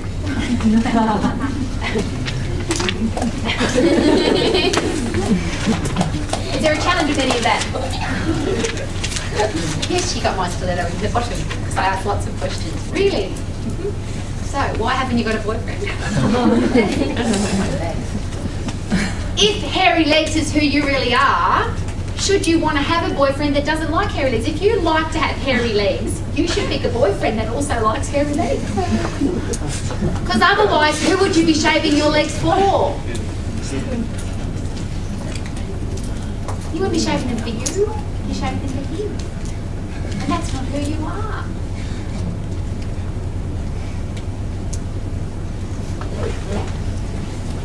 Covered this at the start. I just want to remind you again. Everybody tinkles in the morning, everybody lives in a house, everybody breathes there, everybody eats food. You never, ever, ever need to be scared of anybody. Because all you have to do is shut up. Ready? Everybody stand up. It's really easy. What's the magic question? Tell me about you. Tell me about you. Tell me about you. Tell me about you. How's it go? Tell me about you. Tell me about you. Tell me about you. Tell me about you. Tell me about you. Ready? What do you want? What do you want? What do you want? What do you want? What do you want?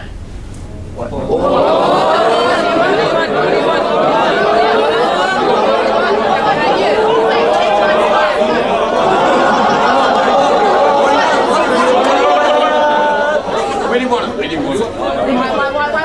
Why? How's it go?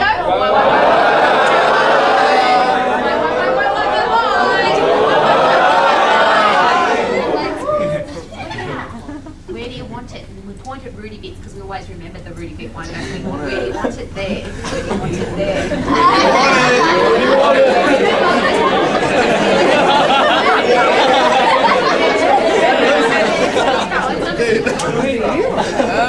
want it, throw a tantrum, go. Now! When you want it, now!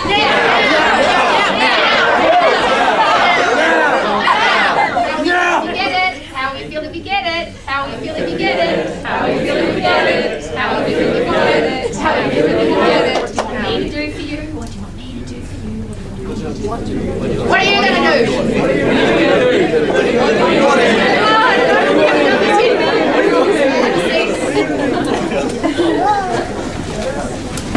Simple, there's 3 simple take-home tools from tonight. The first one is, who are you? What do you stand for and what do you stand for under pressure? Work it out. Who are you is just become that person. Second take-home tool is type in the right words.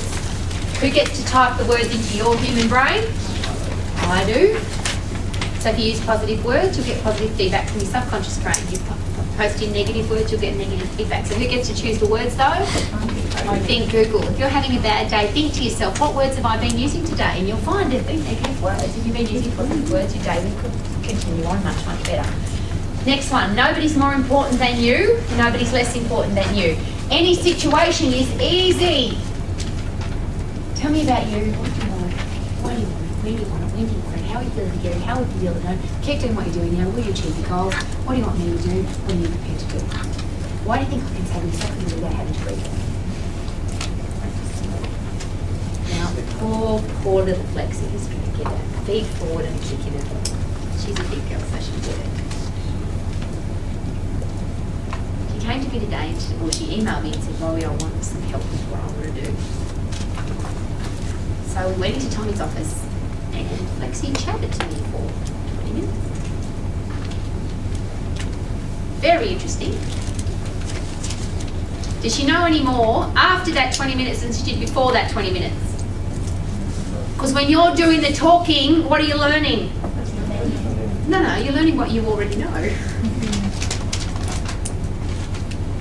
That's why this is so easy. Shut up. Ask questions. You'll learn so much more.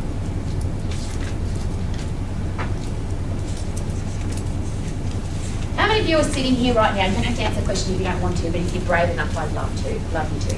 How many of you have sat here today in this classroom in the past, done a vision board, done a goals board, been asked to share your goals and thought that you'd never be able to achieve them? So even those of you that have sent me your vision boards and you put a Lamborghini on there or a big beach house or a holiday to Paris, you put a pretty picture and you thought, yeah, all nice, but I'll never be able to achieve it. Hands up. I put my hand up because when I did that the first time I thought it was a load of shit. But I'm from Campbelltown. For those of you who don't know where Campbelltown is, it's like coming from Manukau. Is that right?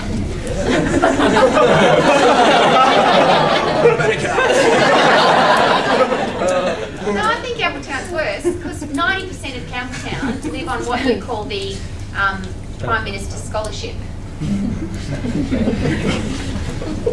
That's where I was from. And this stupid guy's asking me to write down goals about where I want to live and what kind of car I want to drive and what kind of house I want to live in and what kind of career I want to have. And I'm thinking, you're a waker. And that is exactly what I was thinking because I was from Campbelltown. So, this is where it becomes very fascinating. Because whose opinion was it that I couldn't achieve those goals? This is what he took me through. I'm going to take you through the same thing because this is what changed. You know, we do that all the time. It changed my life. And this is going to be great for you. He made us look, because it was a management leadership group, he made us look at all the things that we'd written down. Car, house, holidays, money, career, all that stuff. All the stuff that you've done that you probably don't believe you can achieve. And here's what he said. To everybody in the room, but I felt like he was talking to me because I was embarrassed. And the reason it hurt me was because I knew that he was telling the truth. Because the truth always hurts, doesn't it? It's like a good exercise session. It always hurts, but it works, doesn't it? Said so. All the things you've written down here, and mine was to earn more than $100,000 a year, to live in an apartment on the ocean, to drive a BMW, to be known in the fitness profession as being good at what I did, and to go on holidays that didn't include caravanning. Because that was a step up for me, because at the time we were tenting. Not because we wanted to tent, because we couldn't afford to do anything else. I was driving a Datsun 120Y at the time. A Datsun 120Y to a BMW's, which kind of a leap. It's a leap of more than tall buildings. So I had all this written down. He said this. So, Rowie, no? And just say this. So, in your name. Say it. So. So. Kezia. So, Corey. Are there people in this world who are earning $100,000 or more? Yes or no? Yes. Are there people in this world right now who are driving a white BMW? Yes or no? Yes. Are there people in this world right now who live in an apartment on the ocean? Yes. Are there people in this world right now who are recognised in your profession as being good at what they do? Yes. Mm-hmm. Do they tinkle in the morning? In fact, he didn't ask me this, I had to say this. Do they tinkle in the morning? Do they breathe air? Do they live in the house? Do they wear clothes? But here's what he did say. Are there people, and this was the one that really hit me hard. He said that holiday that you want to go on, are there people that could right now be staying in that hotel? Right this minute, while you're sitting at this table, at this conference, they're on holidays at the hotel that you want to stay in, yes or no? Yes. Here comes the 3 questions for me. Are they uglier than you? When I was 18, I thought I was pretty hot. I have a European background, high cheekbones, I thought it was pretty hot. There are some really ugly people on my holiday right now. I've seen some really ugly people driving BMWs. And I've seen some really ugly people earning more than $100,000 a year. He said,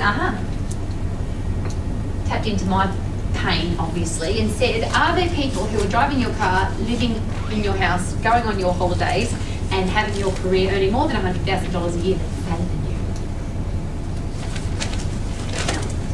you? Nobody here knew me when I was 18. When I was 18, baby, I was ripped. I had ripped abdominals, tight little arse cheeks. I was in great shape.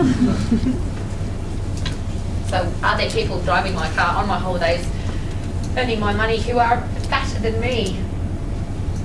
Yes. Now, I pre-framed this before. Here comes the really painful question.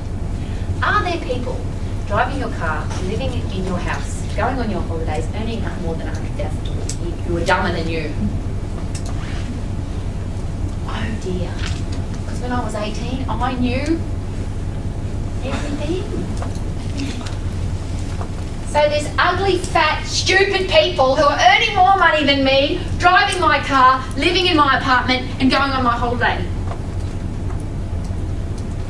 It's easy. What are you going to do about it?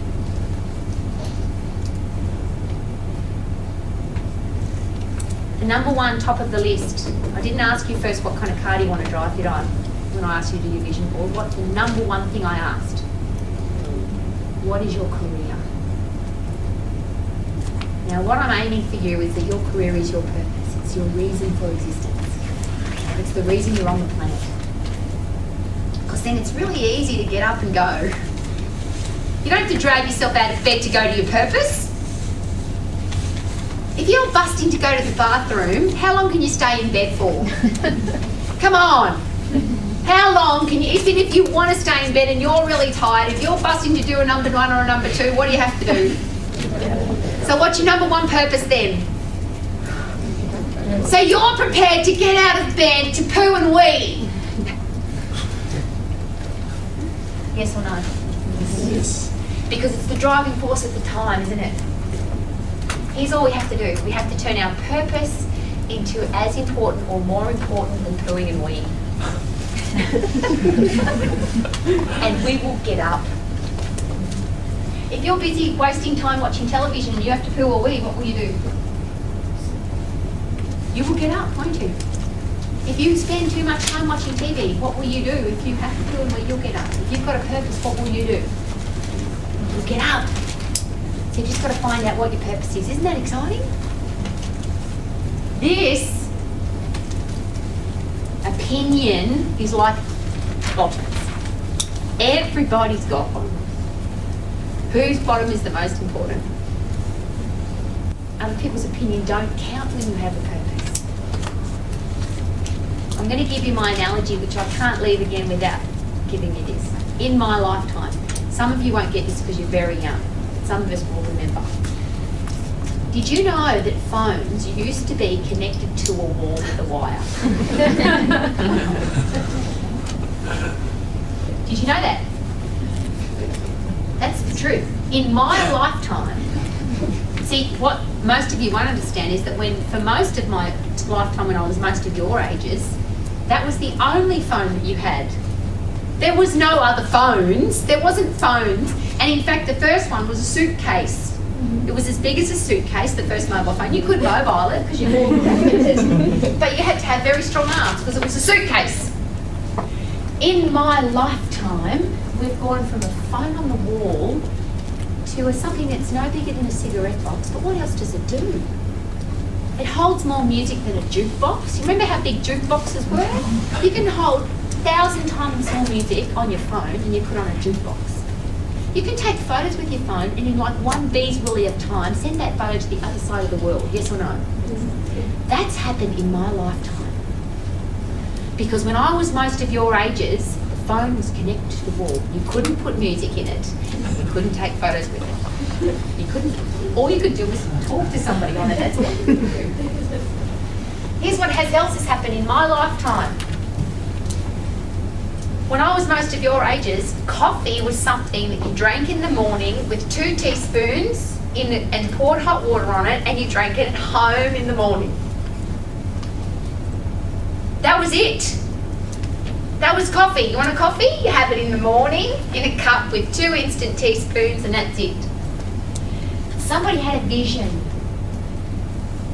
that people should enjoy coffee. They should have it in the morning tea, and the lunch and the afternoon tea, and the night time. They should have lattes and chai lattes and espressos and mochas and affogatos, and people should have coffee. They should get in the feeling of coffee. And there was Starbucks, and then Serapis, and then Oreo-Gems, and then Coffee Club. And now, see, in my lifetime, when I was most of your ages, coffee was in a cup that you had in the morning. What is it now? What is coffee now? It's just part of our life, isn't it? You know, if I'd said to anybody when I was 18 that people would be spending $6 on a coffee, people would have thought, they would have burnt me at the stake. I would have said, don't be ridiculous. It's never going to happen. No one's going to pay $6 for a coffee. No one's going to walk around with a bit of equipment that you can sing songs with and take photos of, and now you can send your emails and your Twitters and your everything off your phone. People would have said to me, don't be an idiot. Yes or no? Well, here's what's going to happen in my lifetime because it's my purpose. Coronary heart disease, type 2 diabetes, osteoporosis, depression, obesity and arthritis will no longer exist in my lifetime. Why should they? People drink coffee when they never did before. People are still dying of coronary heart disease and they shouldn't. It is ridiculous that people are dying of type 2 diabetes, because when you lose weight, what happens to type 2 diabetes? It's gone. When people lose weight, get fit, get healthy and strong, what happens to most depression? I'm going to say all because I believe it. What happens to people's quality of life? What happens to a man who can't make love to his wife and then he gets healthy, fit and strong? What happens? What? Does that add value to people's lives? Say yes, Rowie. Yes. More than a coffee? More than a mobile phone? Yes. This is why I know this can happen. Don't you sit there and tell me that it's not possible, because that would be your... And you can keep it to your freaking self. Because I don't care what your opinion is. My opinion is that if we can change from phones on the wall to mobile phones and silly instant coffee to $6 and $8, and you can spend $10 on a coffee if you want to, put a bit of alcohol in there and you can spend $20 on a coffee. If that can happen in my lifetime, we can get rid of type 2 diabetes, osteoporosis, coronary heart disease, depression. Osteoporosis is ridiculous. Nobody should get osteoporosis. If you lift weights, who gets osteoporosis? Nobody. If you've got osteoporosis and you lift weights, what happens? It's finished. If you're a personal trainer and you're not promoting strength training for women, you are being irresponsible. Because it's a debilitating disease that affects, when women, their neck of femur breaks, their life is over because they can't walk anymore. And yet with a simple strength training program, you know what somebody said to me the other day? I haven't got time to go to the gym. You know what I said? Have you got a floor? Because what can you do on the push-ups? Are one of the best exercises you can do. I said to Andrew today, she said, can you do push-ups? I said, which muscles don't you use when you do a push-up? When you get to the last push-up, your facial muscles are doing it. Your arms cheeks are squeezed. Your toe muscles are at full isometric contraction. The strongest contraction you can have is an isometric contraction, and your body's doing everything to push you up off the ground. When people say to me, I haven't got time to the gym, I just go, have you got a floor? Because I can't do very many push-ups. That's okay. Do as many as you can. Have a rest. What happens after you've had a rest? Oh, you can do some more. See, something as simple as push-ups could change the world. Lena, ready? This is Mac's program wrapped up, because you've all heard it before, but just before you go, I have to wrap it up one more time. You ready? Positive attitude. If we could get the whole world waking up in the morning, instead of saying, I'm fat, I'm tired, I'm ugly, I hate my life, we got them to wake up in the morning, lie if they have to, and say, I feel fantastic, my life is awesome, I'm a woman and I don't live in Afghanistan, how good's that? Do you know why I share that with you? Because so many women whine about their lives. I just say, well, you could be living in Afghanistan. Not so nice for women there. Positive attitude is everything. You have to have the most positive attitude in the world because you're a fitness professional. People expect you to be happy, yes? Yes. How about this? Drink more water till you've got clear wheeze. Stand up, we're going to finish on this. Drink more water till you've got clear wheeze. Drink more water till you've got clear wheeze. Drink more water till you've got clear wheeze. Drink more water till you've got clear wheeze. Eat more fruit and vegetables. Eat more fruit and vegetables. Eat more fruit and vegetables. Eat more fruit and vegetables. Eat more fruit and vegetables. Eat more fruit and vegetables. Eat more fruit and vegetables. Ba ba ba. How good's that? How's it go? And how many do we do? 4 puffs. Why is it 4? Because if we could get the whole world to just puff 4 times a day for 1 minute in the morning, 1 minute morning tea, 1 minute in the afternoon, 1 minute at night, would they get healthier, fitter and stronger? Yes. And not dawdle. We didn't dawdle, did we? We didn't go, let's go for a walk for a minute, did we? What did we say? Ready? Go. How many times? And ready? Give me your best muscle pose. Go. Lift heavy things. Lift heavy things. Lift heavy things. Lift heavy things. From the top. I'm so happy. I'm so happy. La la la. I'm so happy. I'm so happy. La la la. Drink more water. You've got clear wheeze. Drink more water. You've got clear wheeze. Drink more water. You've got clear wheeze. Eat more fruit and vegetables. Eat more fruit and vegetables. Eat more fruit and vegetables. Blah blah blah. Lift heavy things. Lift heavy things. Lift heavy things. See, I could be in any fitness professional conference in the world, and people would say, in their opinion, that won't work. I love it. Because I'd like you to imagine this. If we got the whole world to act more positively, use more positive words, woke up in the morning and spoke more positively about themselves, to themselves and to each other, would that make a difference? Yes. If we could get the whole wide world to drink more water so they've got clear wheeze, would that make a difference? Yes. Do you know why? Because your brain's controlled by water. Brain cells are 90% fluid. If they're dehydrated, you're screwed. Because your brain controls everything. If we get people to drink more water, they'd be happier. They'd have faster metabolisms because your brain controls your metabolism. Your brain controls your attitude. Your brain controls your ability to move. Yes or no? Yes. So, happy, drink more water, you've got clear wheeze. If we could just get people to eat more, and Sparkling I'll argue, because she loves vegetables, I love fruit. Who cares? If we could get the world to eat more fruit and vegetables, how about this? Less out of the packet, more out of the ground. You know, some stuff that looks like a bit of fruit. I like that. What if we could do that?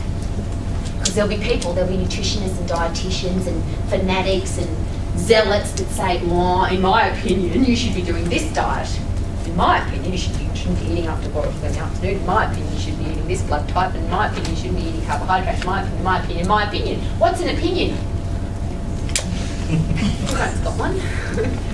I'm talking for base simpleness. If we could get everybody to huff and puff for 4 minutes every day, I know that you get fitter and you can do more.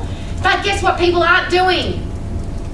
90% of people in this country don't move at all. Have you got that? At all. Here's what they move. They move out of their bed to the kitchen table, sit down. Stand up, sit in the car, drive. Auckland Freeway motorway, hour and a half, sit, listen to negative shit on the radio. Arrive at work, get out of the car, stand up, stand in the lift, stand on the escalator, sit at the desk. Sit at the desk, la la la la la la, Facebook, nasty, say nasty things, whine, be nasty to people, say negative things, whine about your job, whine about your boss, whine about your life, tell everybody on Facebook, stand up, go and have takeaway food, sit back down, stand up, stand in the lift, sit in the car, go home, sit on the couch, watch television, negative stuff on TV about people being nasty to each other, watch television, it's nasty, most people are nasty to each other, lie down, go to sleep, can't sleep because I haven't done anything. We could sort all sleep apnea because if people are fit, healthy and strong, how do they sleep? We crash, don't we? It's like, this is Sparkly. Ready? Sparkly. Good night, Sparkly. 2.5 minutes later. Easy. She's fit, healthy and strong. She works really hard. Of course she sleeps well. It's easy. The reason I'm sharing this with you is to positively change the health and fitness of the world can happen, will happen in this lifetime.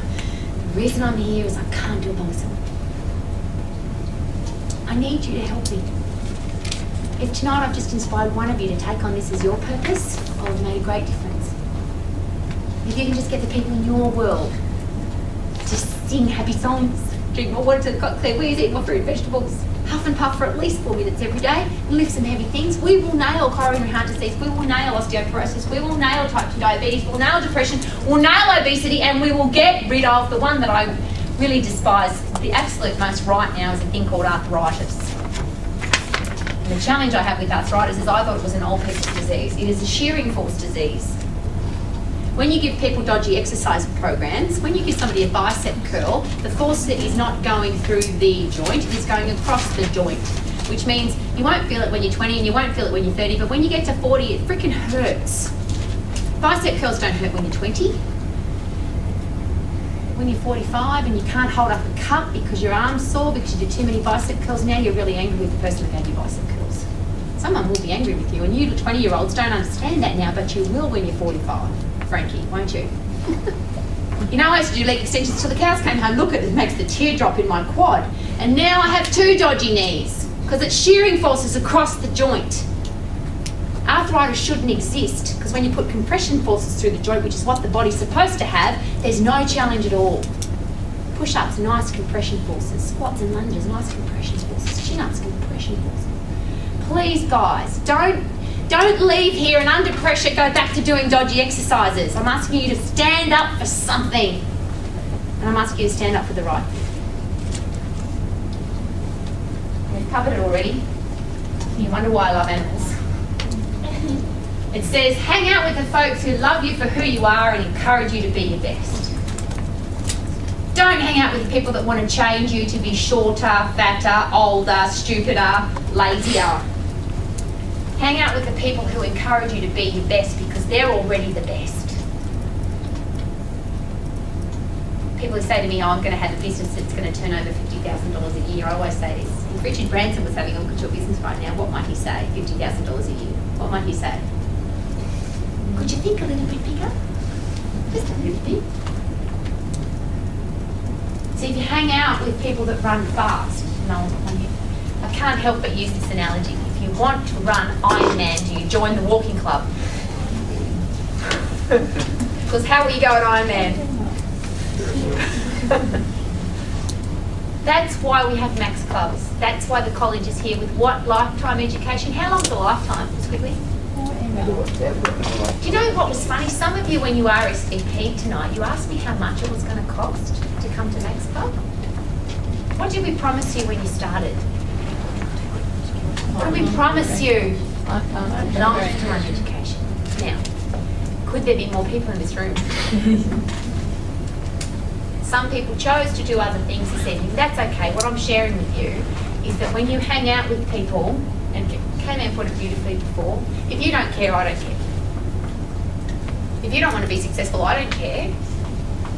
But if you do want to be successful, then hang out with the people who encourage you and hold you accountable. It's one of the reasons why people don't come back, by the way, because when you've said, I'm going to have 10 clients, and after 6 months you've only got none, it's embarrassing, isn't it? Is it possible to have more than 10 clients? Yes. Yeah. Are there personal trainers who are earning $100,000 a year? Yes. Are there personal trainers who are earning $200,000 a year? Yes. Are there personal trainers who have more than one studio? Yes. Are there personal trainers who are very successful on cruise ships? Yes.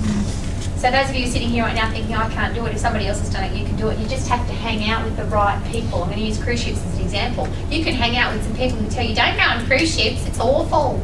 They've only got a little cabin, you have to work 12 hours every day. Don't hang out with those people. We've got people on cruise ships who've been there 10 years and love it. They've been all around the world, see the whole entire world 17 times over. They get paid tax-free and they've met the most beautiful people in the world and they're going to marry them. See, it's a different group to hang out with. If you hang out with the personal trainers, say there's too many personal trainers, that's because they're not very good. This group, this amazing network of people is available to you for how long? In this room, everybody likes you. If you're struggling with self-confidence and self-esteem and you, come and hang out here more often.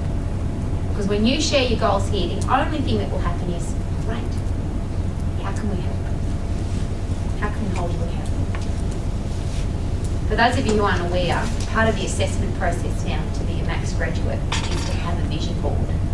It's part of, we no longer have blue books, and some people are a little bit pissed about that. The whole assessment process is now online. One of the online assessments is that you create a vision board. Otherwise you can't graduate.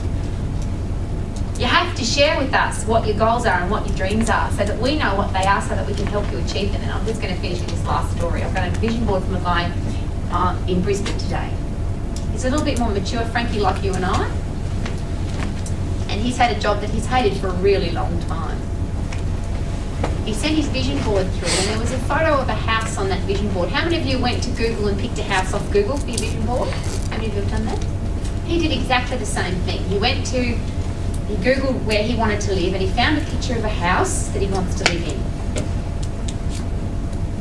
That house is at Lakelands Golf Course on the Gold Coast. And it was K-Man and my house.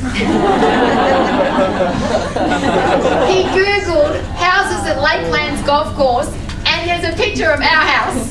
So I open up a vision board today and it's got my house on it. In my opinion, can he achieve that house? Yes. Yes or no? Yes. He's much smarter than me. He's done more education than me. He's much better looking than me. He's going to have that house. And now that I know about it, who else has got that house on their goals list? Yeah. My goal is for Gary to have that house. Isn't that just amazing? Turn to the person next to you and say, I believe in me. I believe in me as well. Thank you for a wonderful evening and remember you have a lifetime education at Max. Thank you.